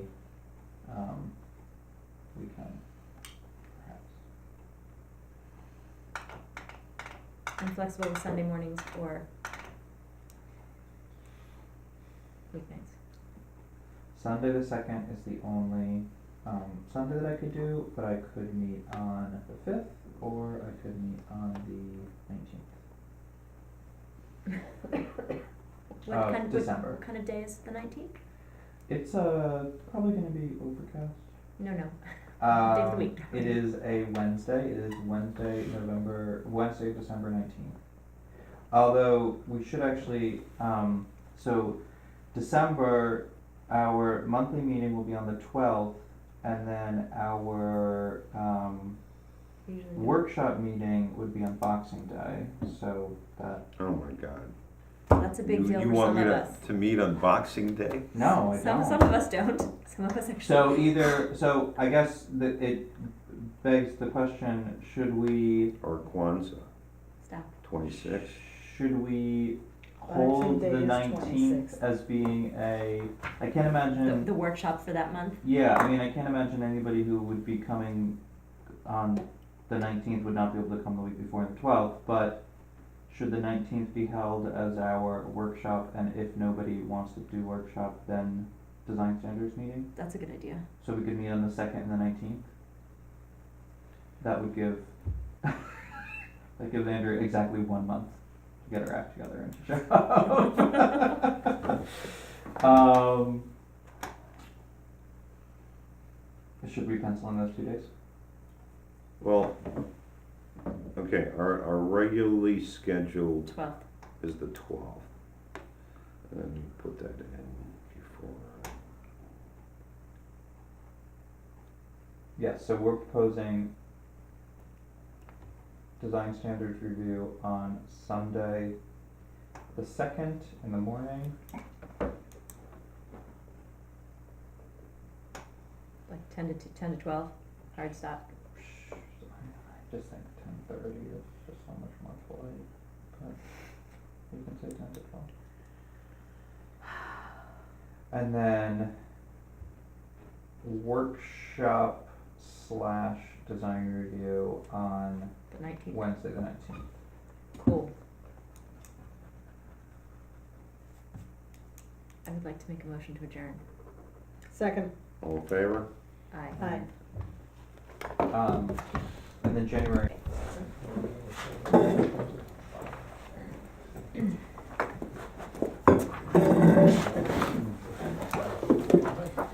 Sorry that I can't remember your name. Adrian.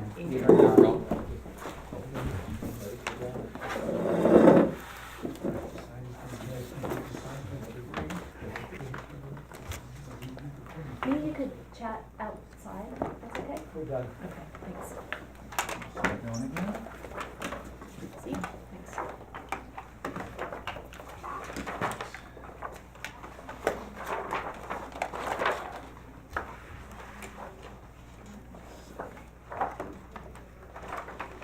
So we are here again regarding the perimeter fence. I thought it would be helpful maybe just to recap where we were, Great. what we heard, and how we responded to it. Go for it. Just as a reminder, a property location, I'm sure you're well aware of it, but in relationship to the parking lot, to the station, they, clients had issues with trespassers in the property from there, thinking it's a public park, in a way. And, it is, there's adjacency to the street, as well as the roadside, you know all of that. So let me just move to where we were. So last time we were here, we kind of presented, fencing along the property edge. There's 3 kind of typologies of fencing that we had, starting between the cottage and the garage was this type 1 fence that we're calling it, and that was a wood fence. It was more of a opaque stockade type fencing that we were here. One of the comments we heard that it lacked some transparency and to look into ways of allowing some light through that fence. 2, which is a stretch between the cottage and the side entry gate, is a 4-foot low kind of garden mesh fencing here as well. There was concerns about the sturdiness of that fencing and questions over how the detail for it works and what gives it rigidity and what will keep it true and plumb and neat, visually neat. And then the 3rd was the gate on the side here, and that was the wood fence similar to what was at the garage area, but there was more transparency with that fencing and that the joints were open joints. Just a reminder that the goal for the design of the perimeter, and I can grab the 3D view, which I think does a nice job of showing.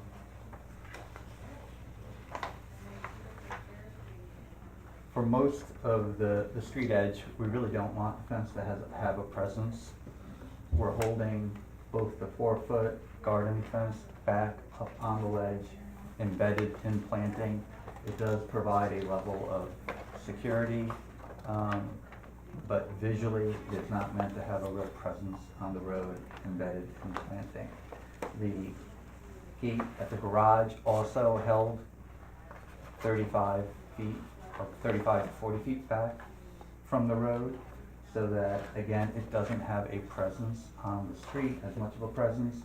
The cottage architecture stands proud, the garage stands proud as well. So I'd like to start with the 4-foot fencing and the questions that we had on the rigidity and of that material and how the detailing of it works. And I brought along some additional images for that.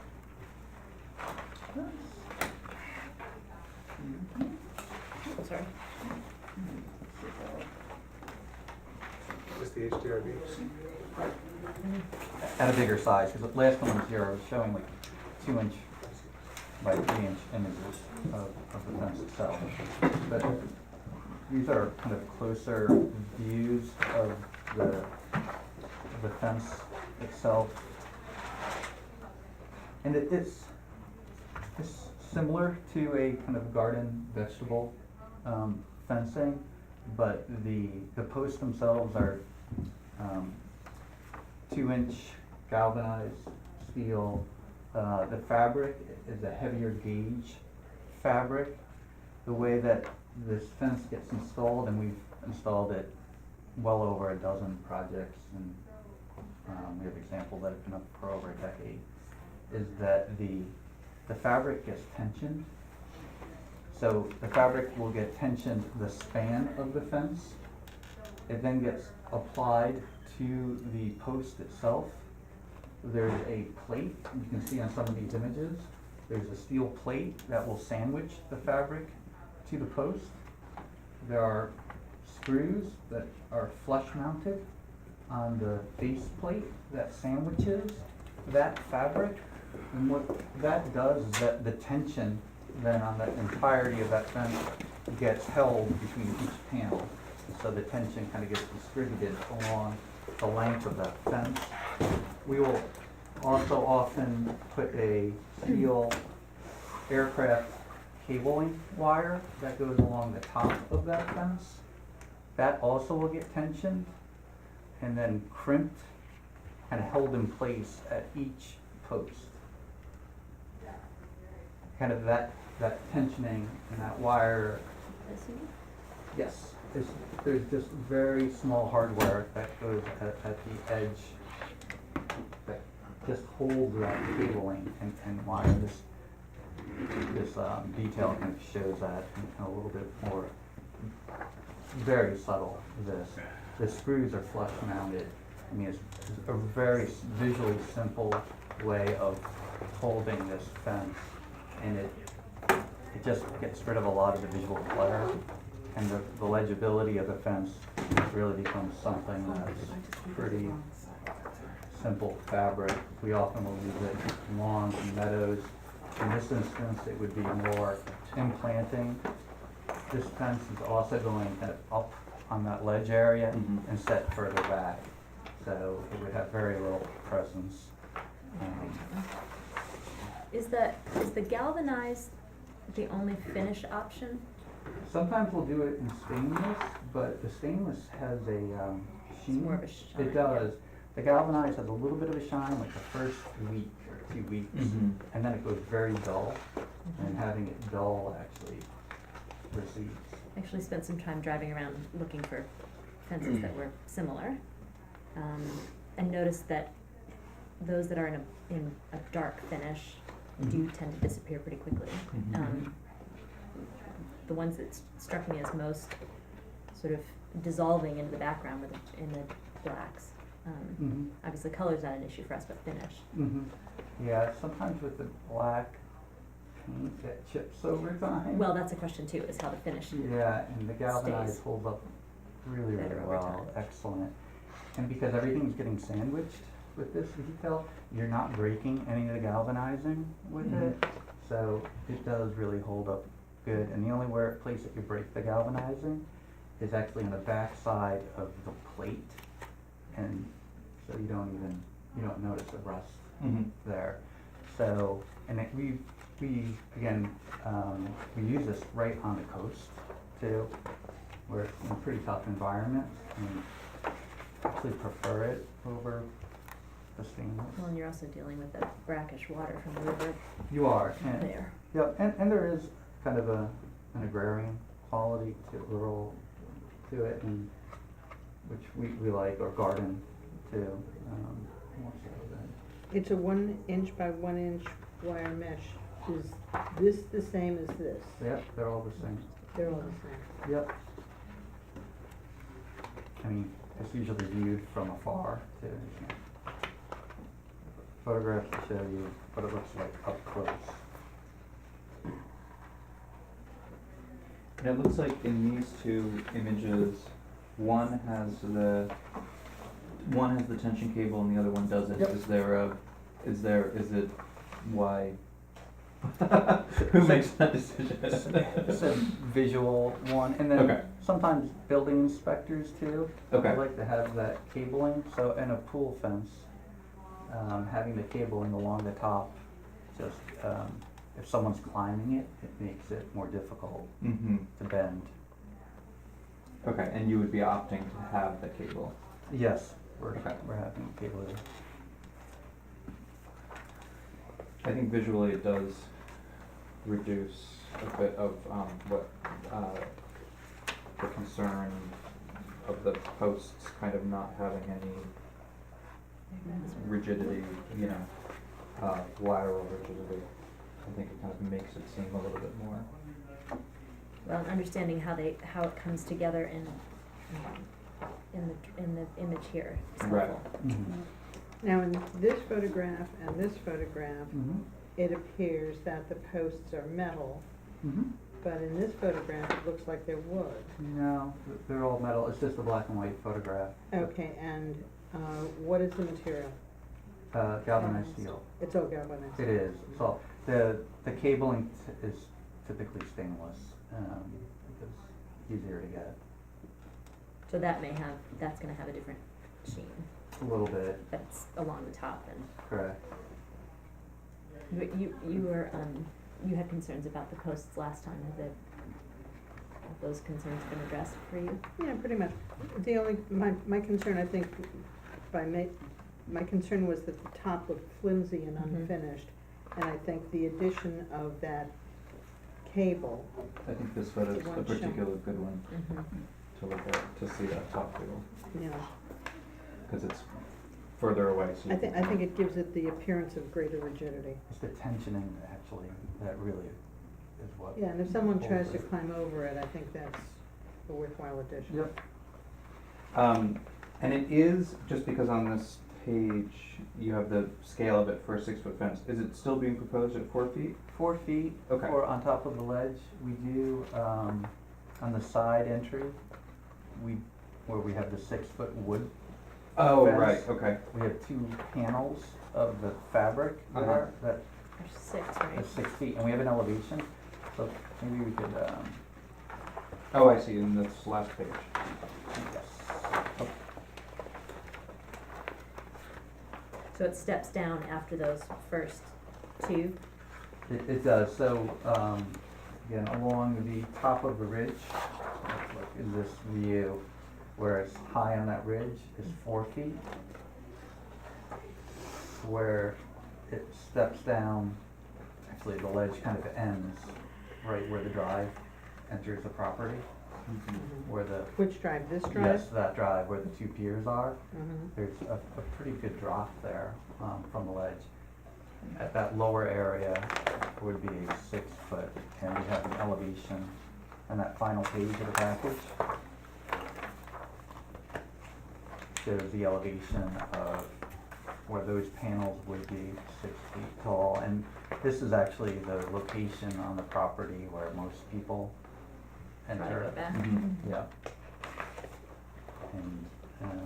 And some people are confused, but other people they know as a residence, even Yeah, I've actually come across two families picnicking, On their lawn? on the lawn. Yeah, right. and It's not the nicest place to picnic in Cold Spring. Now this fence here along this side with Mhm. the, next to the chapel existing. restoration, that remains. Correct. Okay, that That's remains. a 6 foot, Yes, I know, picket fence. yeah.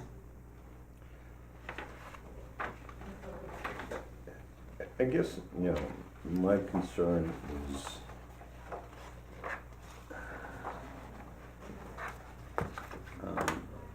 I, you know, you keep talking about sort of a rural setting, but this is, you know, in the village, and so certainly, I'm not sure that that aesthetic really applies here. The examples that you give certainly are very visible, and I can only, this appears to be galvanized, and certainly, even where you have grasses in front of it, it's still very visible. And so I guess my concern is the aesthetic.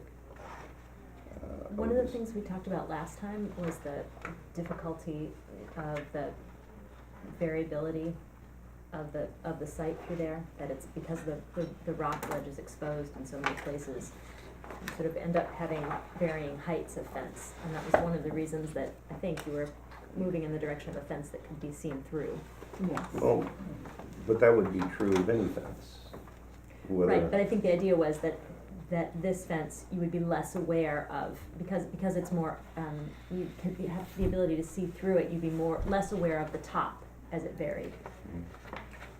Yeah, we consider it more of a non-fence, sure, you can see it, but up on the hill, embedded in planting. Well, that just said essentially what you're doing is you're counting on the planting obscuring the fence. A little bit, but I don't think you're gonna get. Yeah.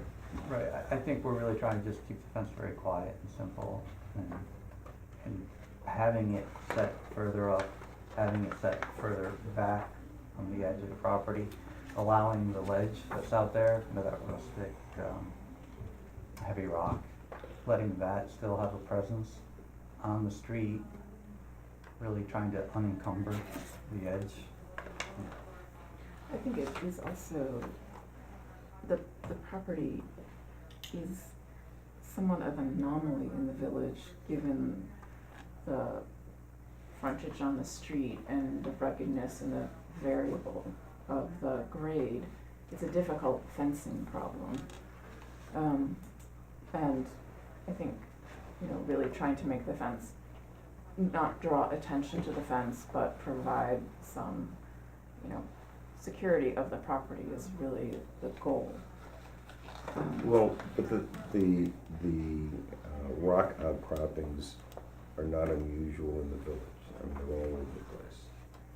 All you have to do is go up by Candlelight, and you've got all the same sort of issues. Yes, but in the, as a street frontage, there's not much, you know, in the village, there's not that many outcroppings on the street frontage, is what I'm thinking. There also aren't that many lots that are this size that are planted. Well, what do you mean by planted? Well, I mean, there aren't that many lots that are this size that are where you're looking into, you know, what is essentially an oversized garden with this much frontage on the street. I mean, the only other houses that really have anything sort of like this would be the houses up on Paulding Avenue, but they're, you know, on most of those, the buildings are in the center and there's space on either side. Well, that's not true. The one that overlooks one terrace, it's the same thing. As a matter of fact, the gradients are probably steeper. That's true, but that's raised so much higher off of the public right of way. Right, and people aren't scrambling that rock face to get onto that property either. But it's also not a street that people really, I mean, you walk by Long Terrace, but it's above you and you don't actually see the building when you're walking along that road. So it doesn't have the same sort of street presence or street front. Well, it has the same, you don't see the building, you don't see the building here, because the building is set on the back. I mean, if you look at this, this is really not that much different than the chain link fence. It just that, the orientation of the wire mesh is horizontal and vertical as opposed to at an angle. It isn't a chain link fence. I'm concerned about the precedent that we're setting, and if we approve this, will we be getting other applications requesting the same sort of fence? That's something we talked a bit about last time. I think we talked a bit more about the precedent of the gates rather than of the fencing, of this type of fencing. I think there is a point that precedent-wise, I think there'd be very,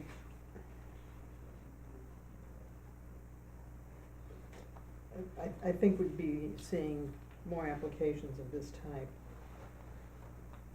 I think the proportions of it though, and the installation are very different than a chain link fence. And I agree. The chain link fencing, you have all the ties and everything else, and certainly it's very distinctive. This is not that. I agree with that, but it isn't really that far removed. Well, I think that if, in the context of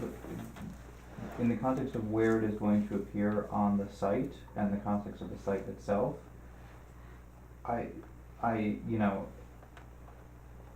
if all of the chain link fences in the village were replaced with a fence structure like this, I would be pleased with that. But I also think that approving this, I'm not saying we are approving it, but if we approve this, given the distance that it is off of the street and the way it's very, very conditional to the site. I don't think that we are backing ourselves into a corner with having to approve every other chain link fence that's presented. Here's the other thing that concerns me is that this is right along the road to the train station, and it is a very heavily traveled road. And it's one of the reasons that you have a problem is because there are people, the people coming up to visit are in fact coming through this area. Is the problem more the people who go to visit the chapel? Or people getting off the train, off the probably maybe a little confused. They see the river, it's the first thing you see. Even in the chapel, you don't quite see the river because of the topography. You kind of have to go up a little bit. This one you have a straight shot, and there is a park-like quality to it where it doesn't quite feel residential, which is something we're trying to preserve actually in many ways, that park-like quality. I think given the alternatives, security is obviously the major issue here, and there are many alternative solutions to securing the site with fences that would be deemed, acceptable, but not great.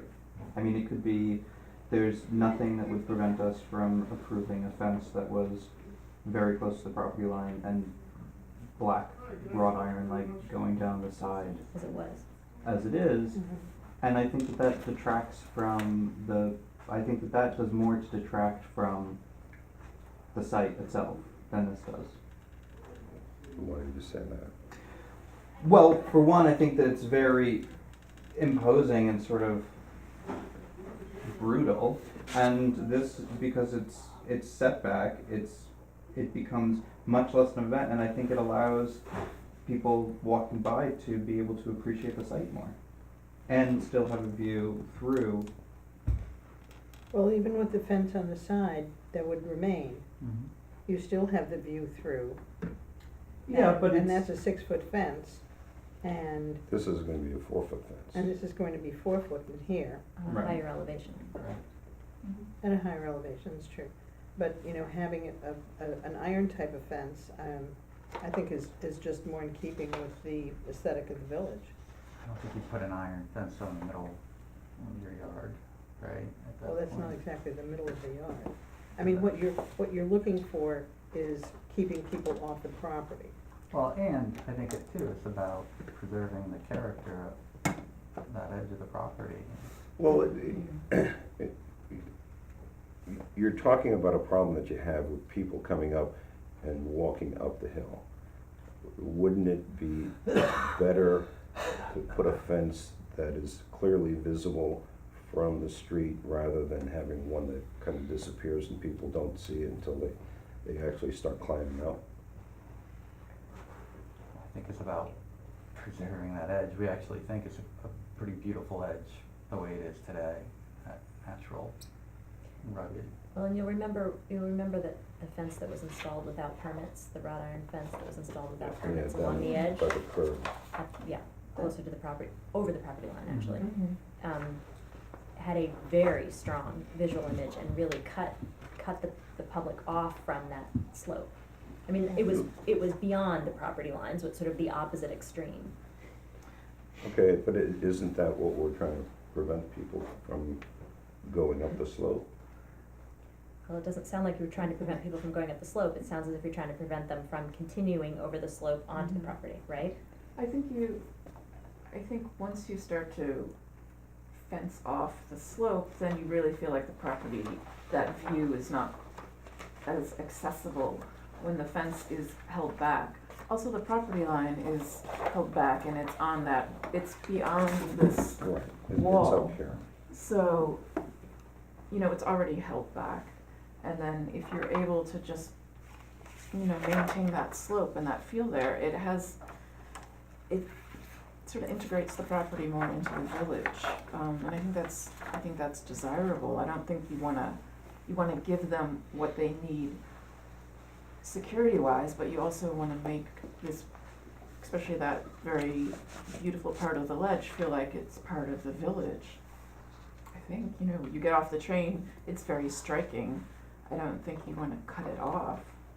Well, I Well, think, but you wouldn't, yeah, because you would put the fence where this fence is intended, so this entire rock ledge would be accessible to the public. there's a flip side of this to consider, I think. And that is that, this property is another reason it's an anomaly, right? Size, collection of structures, orientation of the street and public experience. Right now, it feels like a gated property, which is so unlike the village. And one of the things that I think about is if you were to run a solid fence that is more standard across the village, are you creating a sense of detachment, right? And sort of gating it off from the village in a way that a fence like this would not. You are. I think it depends upon the design of it. It does depend upon the design of it, for sure. I mean, I guess I'm wondering what you would contemplate as alternatives. You said wrought iron, right? I didn't say anything. Well, so what would be the alternative? I mean, Because- iron is one thing I would consider, definitely. Yeah, and especially since you have already a 6-foot wrought iron fence down by Excuse me. the chapel. I mean, that certainly would be. Well, what you risk with that, I'm not convinced either way, I'm just throwing out other ways to think about it. What you risk presenting is sort of a compound feel. And that is a concern to me in the village. And that's one of the reasons that the gate's concerned. But that's what you have on Paulding. On Paulding. If you, On Paulding, the Stephen Woods house. I mean, you have an iron. Laver's house? Yeah, but it's not as long a stretch as this. And it's. No, but it's right near the street, so it's quite visible. and you go up and down Main Street, any house that is set back has a fence along the sidewalk. Right, but so here the property line already sits up and away from the street, Okay. right? So along the street, to achieve along the street on this, no matter what fence you put in, to achieve along the street, it's gonna have to be on the ledge, to be on this property owner's property and not village property. It's gonna have to be Of on the course, top. we don't have We a don't site own- plan here, so we don't really know where the property line is, it's sort of That's what I somewhere think. there. I mean, it's fine. Basically, state quality with a picket fence, and So, and it's, I think when you're like driving, you know, further south along 90 through Garrison, and there's a lot of properties that have those, you know, sort of black estate fences going around them, and they just seem very inhospitable in a lot of ways. And I think that it's, you know, I mean, I'm looking at this as having the appearance of being more of a, like a deer fence, or like some sort of a, you know, animal enclosure in its own way. And I think it's a smart, low impact way of dealing with the site, the demands of the site. Well, the other thing that happens as you get closer to the building that we've spent so much time being concerned about from a preservation perspective, I think a wrought iron fence in the style of what was put up without permits along the driveway now, has a more high style feel about it. It's got finials at the top, right? And then you come up against this Carpenter Gothic cottage, and that feels like a strange forced juxtaposition. And the Well, thing about I'm choosing, not suggesting the same style as the one that's there. no, I'm saying if you were to do something like that, I think you end up getting into trouble as it relates As to it this meets the building. And building. the one thing, because we've got multiple styles, right? We've got a 50s garage, we've got a 90s home in the back, we've got the Gothic cottage here, and you've got this sort of barn-like structure. mid-19th century structure. You've got lots of things sitting together. They have been forced into being a compound, right? By the use of the property. They've been forced into being a compound. They don't necessarily sit in a way that's organized. And one of the things that the fence can do, I think, is not be one more object that tries to pull disparate things together, but can fade into the background if it's designed well. And a fence that's I mean, this is one of the reasons that I have concerns about how we think about the gates, that the gates not become, I mean, this for me reinforces that sort of fortress and compound idea.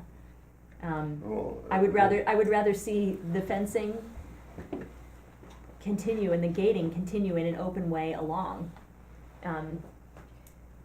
we're trying not to have a fence. I mean, there's a request to have a physical barrier beyond just vegetation, but it's really meant to be a treatment where the fence isn't so noticeable, and that it's more about the topography, the landscape, the oak trees that are out there. All right, but I don't see how this particular fence really makes that much of a difference as opposed to another fence. I mean, visually, and unfortunately, we're all looking at, I would assume that's a 6-foot fence, right? 4. So, and it's gonna be 4 foot, so it's gonna be down like this. That's 4 feet. That's 4 feet. This is 4 Yeah, foot? yeah.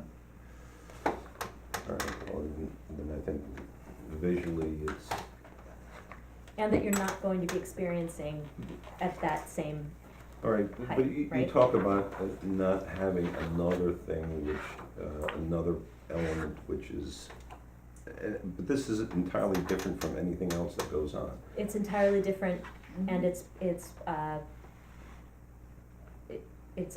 transparent, not transparent, but it can be seen through. Yeah, but it's not transparent. Yeah, but, I mean, you can just as well see through this existing 6-foot high fence. Forget about the finials, okay? Don't focus on the finials, it's, I mean, you know, if you look at some of these photographs, it is a compound, it is private property. people do have a right to fence their properties for security, for pets and things like that. But It's meant to be a simple, kind of non-stylized fence there. very, That- yeah, very simple, but, Very you know, simple. something that's more in keeping with I don't think the it's vocabulary in the village. as much, You know, 'cause akin to I'm like sure this we'll see, architectural fabric or, So would you think about, as you, when you're talking about the iron fence, would you think about something that is a simple square, picket, with a plain top? Is that the direction you go? And what happens as the grade shifts at the top? well, what happens with it right now, with the grade shifts, You see it, with this, no, but with this proposed fence, what happens with that? It doesn't slide no, like this, No. it has to jog up and down but it doesn't have a somewhat. solid top. So you can, No, but little between, step. but or- between your major posts, It's gonna be variable. It'd step, Mhm. it'd have to step. And it is a private property, and Think it of- is a think- compound, and it is a residential property, so I think that it, you know, as with other residential properties, I mean, even look at, the fence that's around, the Foundry property along Chestnut Street. You know, that's a plain, very plain iron picket. Doesn't prevent the view at all. It doesn't really disturb the view at all. But it prevents people from walking down Mhm. the hill and entering the Foundry Preserve in a way that is not desirable. Just like this would then prevent people from coming up this rise and entering the property in a way that's not desirable for other reasons. I will say that I don't feel terribly strongly in one direction or the other. I can see arguments for both. I think if you are, wanting to draw from village vocabulary, that's a smarter path to take. You know, a square picket, simple line. I can also see the argument for a more transparent fence because of the location. And I think that Sean is right Thank you. about precedent. Oh. That there, you know, if this would have to be clearly documented for why the choices were made here. It's harder, I think, for people to, you know, it's one thing to go back and read minutes of a board, it's another thing to have a visual experience of a precedent. So I can see arguments for both sides, and could be, I think, convinced either for a simple metal fence with square pickets or for a fence like this. Where I am more concerned is these 6-foot gates. If fabric was more open, would that make a difference? Well, you know, you were talking about the finish and it being galvanized. Is there any reason why it can't be, have a Kynar or Hylar finish and essentially have it black so you don't even see it? You could look at that, the only concerns are experience, the galvanized holds up way better. I know, but the galvanized, it'll turn a gray and It does. And as you can see, the gray is very visible. I mean, essentially, if you're looking to make it disappear, certainly the galvanized finish is not going to be something Well, we which could- disappears. You could look at, like a darker gray finish. And I think black actually pops out more than galvanized does than a gray. I think black can be, well, the fences that you were talking about in Garrison, what color are they? those are very, very thin, though, you're talking about deer Well, I'm fencing. talking about deer That's fencing? netting virtually. And what Yeah, those color are is like this? Deer- screens. Deer fencing is The netting typically is black. black. Right, but at this type of treatment, I do think black is good. But if it was a dark gray, a darker gray, not a galvanized, I think, you know, visually, I have a problem with the mesh. The fact that it's gonna be galvanized just makes the problem worse. So how, I think about the fence at the dock, which was designed to maintain a clear sight line to the mountains. It is metal, I should have Well, taken a picture to bring that in, because that was one of the things I was thinking about, of fences that, in the village, that are more contemporary in design and not typical, that serve a purpose in their location and have faded, they have become part of the background, right? Now when Well, you experience the river beyond the fence. Yeah, but Okay. that doesn't look like snow fencing. Yeah, and It doesn't look like No, snow And- fencing. and we brought that up at our last meeting.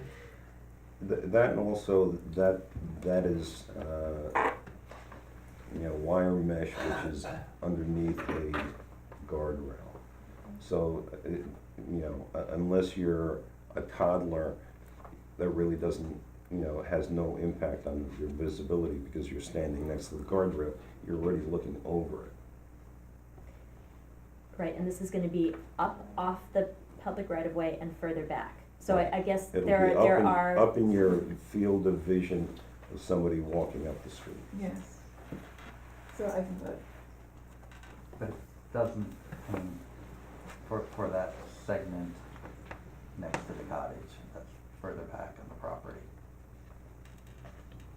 Well, even so, I mean, that is further, I'm just responding to the rendering that you have here. I mean, to me, that is very visible to somebody walking up the street. So how? Even with all the planting added in front of it, which typically we try not to rely on planting obscuring Agreed. stuff.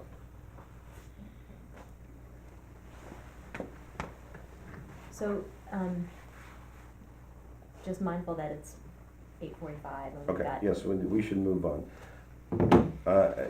Then, let's talk about the rest of the application, so that at least we can move on, and then we can come back and decide how we're gonna proceed with that. Okay. Okay, so let's talk about the gate. So let's talk about the two gates. Essentially, they're the same treatment on both. And this is the reminder, the one closest to the garage. Last time we were here, that was fully opaque. It's this planked, horizontal planked, painted wood gate. It provides privacy in an area of the property that actually could function as, in many ways, their outdoor living room. This is one of the few spots on the property that affords them a little bit of privacy. And we looked at modifying this design. We're opening up the joints between each board, so there's kind of a ½ inch of light that moves through the fence itself. This fence is panelized, stepping back from the property. So at the garage, it's 35 feet off the road. As it moves towards the cottage, it steps further back, which also allows us to deal with some of the topography there, preserve that very large oak tree as well. And I think it meets at a better place architecturally with the cottage than running a simple line through. Did we ever approve this fence? No. No, we just saw it No, in we just looked at it. last time. Well, I mean, I'm just, so this was what you had proposed before, but it was never actually submitted. No, we talked about it, you were not at the last meeting when we had this. But this was in workshop. it was, This it was was the previous. proposed with a variation Page 9 is design, the it was previous. it was more opaque. And Page 9 was the previous, and page 10 is what is being proposed now. Okay, but I mean, there was a previous proposal, was never approved. Correct. right. They met with us They made an application, met with us once before, we all responded to the application, and tonight they're coming back with the responses to that feedback. And then a similar treatment for the gate, closer to the church. Wood, open slats, garden, like in horizontal planting.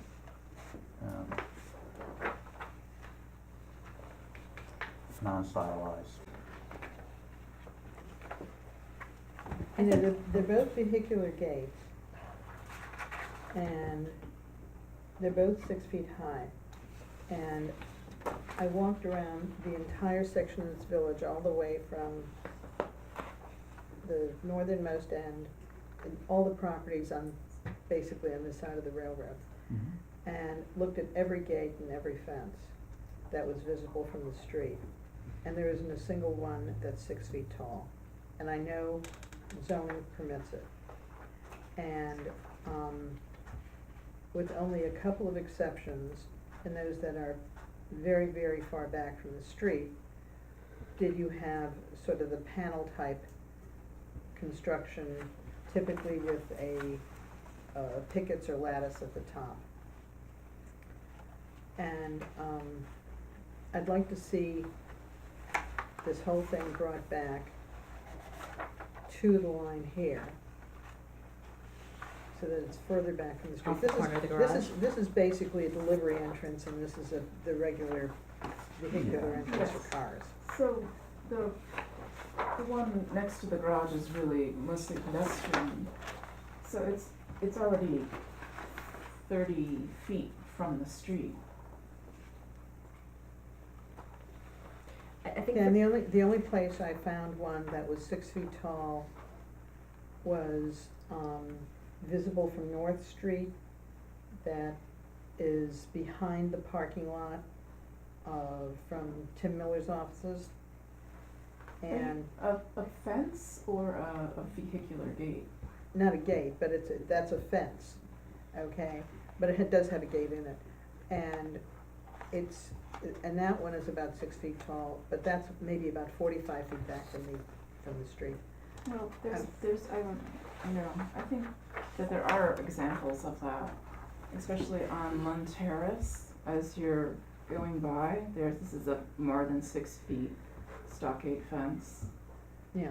Yeah, Yeah, and that's about the only other one that is that tall surrounding a, next to the library, there's also another one, there's one on a property next, going to the school. But yeah, in and this Fair enough. case, those And so are all these- commercial property situations. abutting residential, and those fences have variances because they abut, it's But this an is a- institutional use that abuts a residential use. For me, This is the concerns similar. and the concerns that I have about these gates go away when the fence is, when the gate is lowered. I don't have, I think that the design and the horizontal elements of the fence are a really great way to deal with all of the different types of buildings you have on the site. It's the height and this feeling of fortress and compound, again, that I think, that is atypical in the village and really not, it just doesn't feel like the village. It feels very much like keeping the public out, and we are a village that lives at the street. So if these gates were lower, I think that the design is fantastic.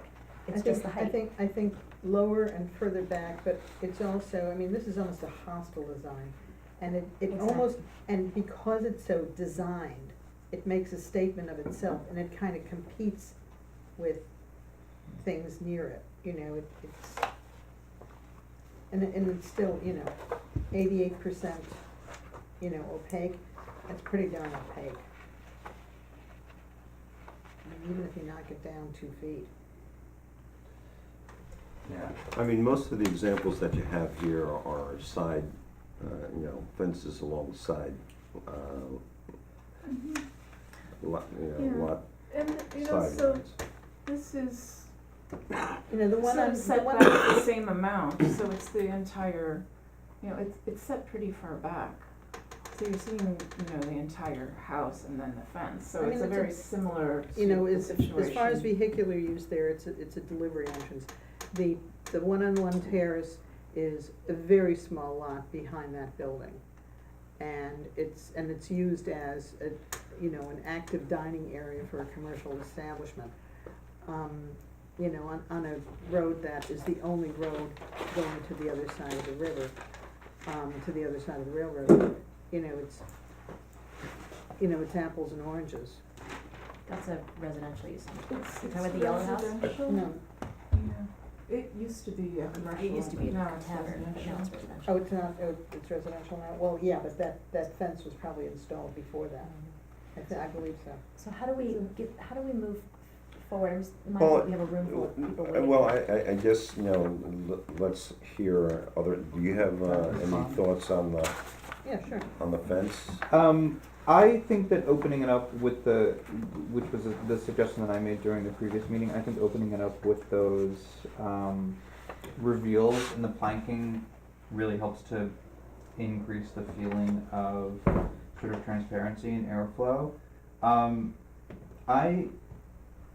I'm less concerned with the height between the cottage and the garage, because I think it's serving the purpose of sort of cordoning off that courtyard. I think at the vehicular entrance over on the side, I tend to agree with Kathleen that if it were shorter, it would be a little less, it would be kind of more in keeping with the other vehicular gates around the village. It also, I mean, and it may even tie in better to the mesh. It doesn't have to be 4 feet, I don't know, is it 4.5 or 5 feet, does that kind of bridge the gap? But as far as the sort of, you know, wall part of the fence, I'm less, I mean, I think that it is this issue of sort of tying together these buildings with a sort of some kind of a modern envelope in a way. And it doesn't, it doesn't really bother me because it's set far back from the street, because it's set further back from the way that it's, you know, the pedestrian approach.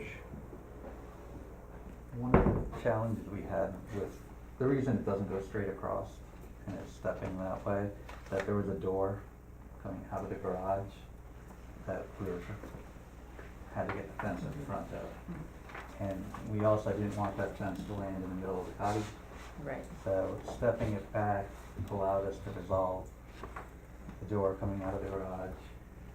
The goal was to keep the fence as far back. I mean, we may be able to push it another couple of feet closer to that door. Well, no, that's understandable, okay. I think it also kind of just creates a little bit of a sort of canvas for the cottage to sit in. And also, I mean, the least historic building in the property is the one furthest from the street, which is gonna be screened, not to mention these two sort of ghostly children that are in the yard as well. But I think that it does kind of, I think in a lot of ways, this draws more attention to the cottage, which is the sort of historic foundation of the property. That's an excellent point, actually. Actually, I disagree with that. I think that the gates and the fencing that you're proposing, and even the poured-in-place concrete pillars that the gates. Granite. Huh? Granite. Granite? Yes. Okay. The granite pillars are incredibly unsympathetic with the cottage. The cottage has a board and batten design, which is vertical, and this is horizontal. This is essentially introduces a different element, It's and of I its can't time see it. now. It's of its time. It is of its It's time. very much of its time. I understand that it's of its time, but it's supposed to be, we're here to protect the historic district and the fabric, and this is of its time, but I don't think it supports the cottage. I think essentially it draws attention to it in an unflattering way.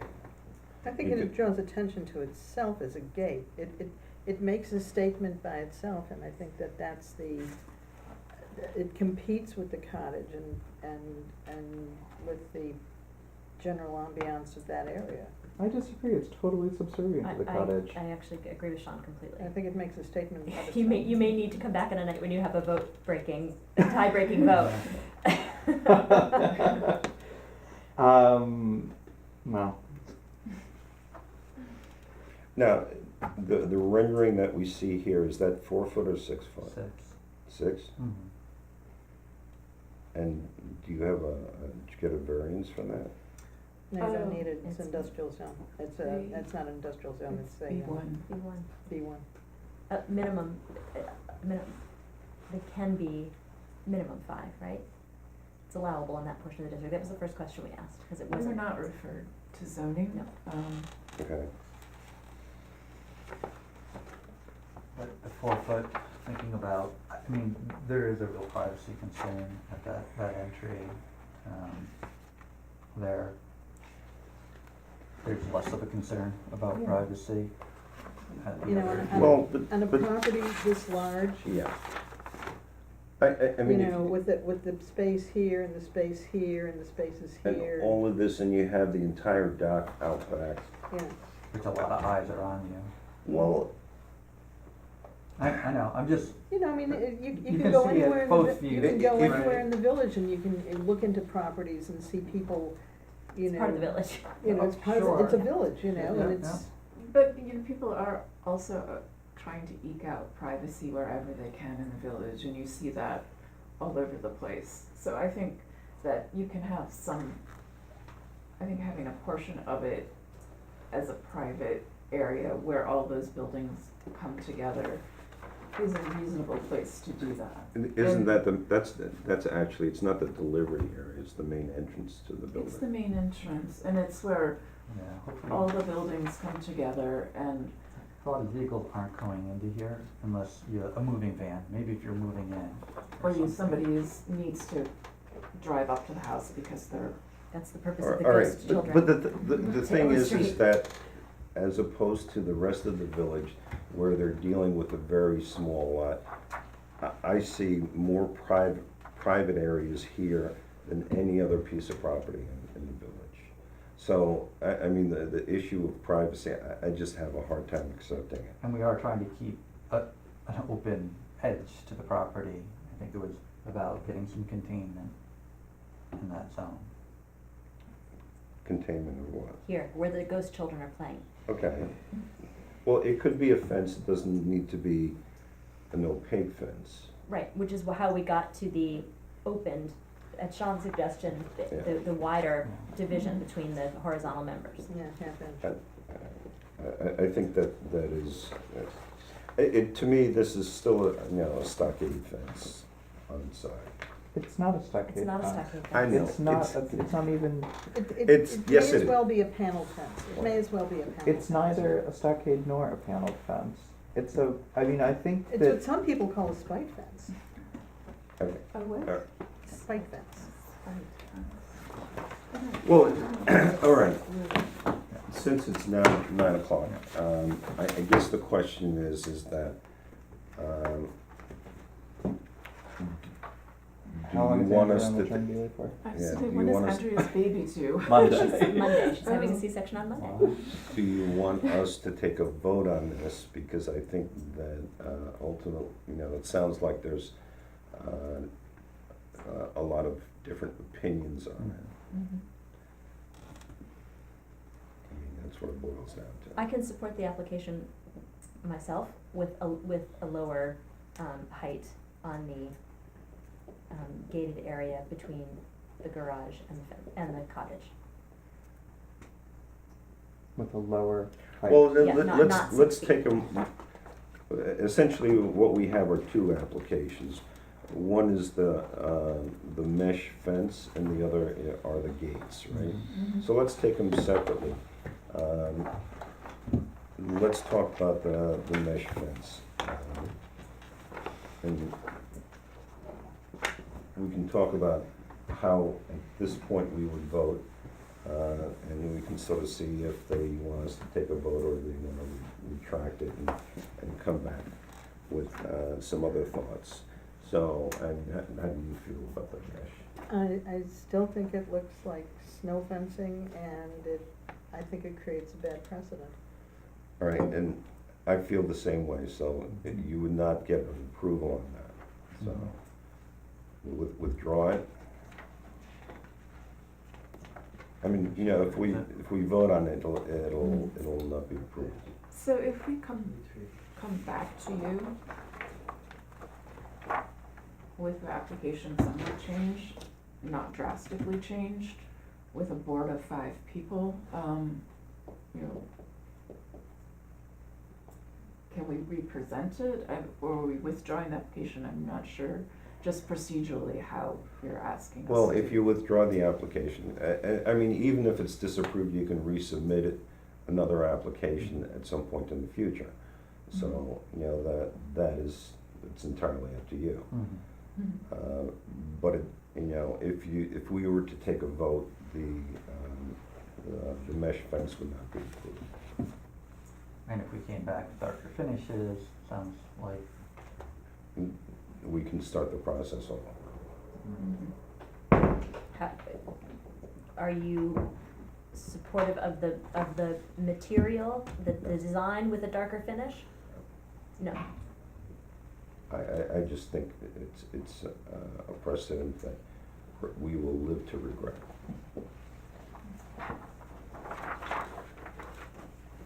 All right, so let's I move. disagree. Let's move on to the gates. And I guess it's. You can ask me first, right? Well, I think it's too high and too opaque. Too high and too opaque. And if this one went down to a 4-foot, This I'd still, design? I'd still like a little bit more airiness to it. I think the little half-inch gaps between the horizontal planks doesn't make it. and if they were opened up more, Probably okay.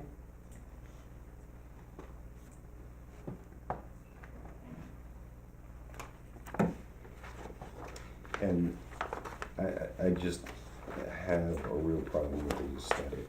Can you tie that back to the standards for them, so that it's, yeah, so it's not. rather than actually. Somebody have a standard.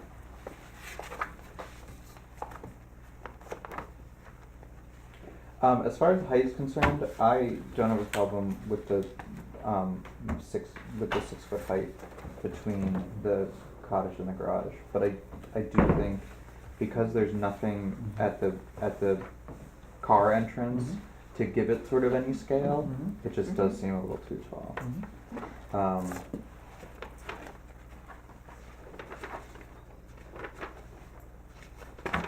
I don't know what that height is though.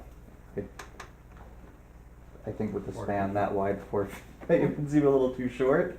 So maybe it's something like 5? 4.5, maybe it's 5. Because you also don't want it to look like this sort of weird thing that can't support its own structure.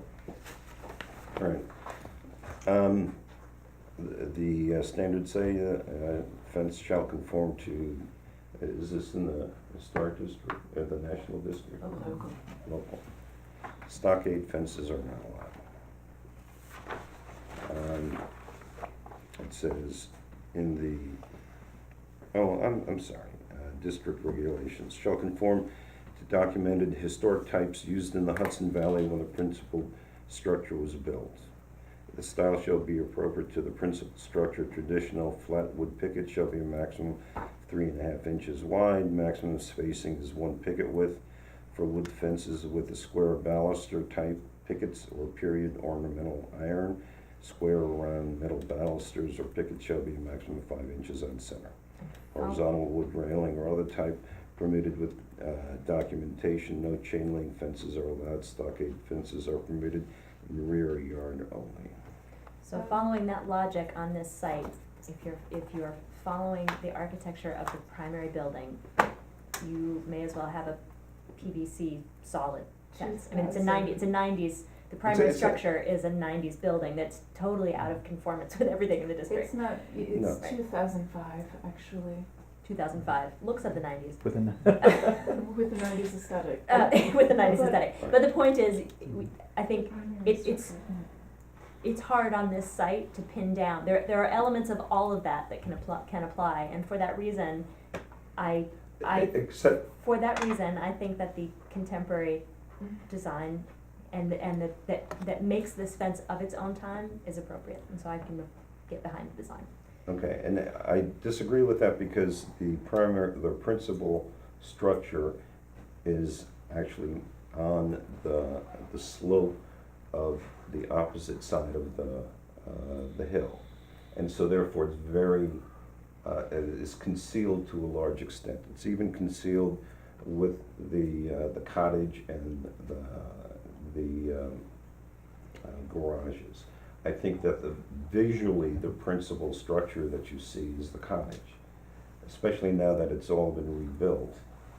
It's going to be the thing that most people will see and associate with the gate. So then doesn't that stand, not to jump on you, but if that is the point, if that is the most important structure on the property, then aren't we doing a service to the viewers by screening everything else from it? And with- not competing with it. And not competing with it and separating it and keeping kids' toys and whatever else on the other side of a wall? Except I don't think it's sympathetic to the cottage. That's my issue. Oh, I also think if we're looking at the larger history of the site, it's an industrial site. So is it, Well, it isn't anymore. yeah, but it was, so I don't know, there's so many things to choose from.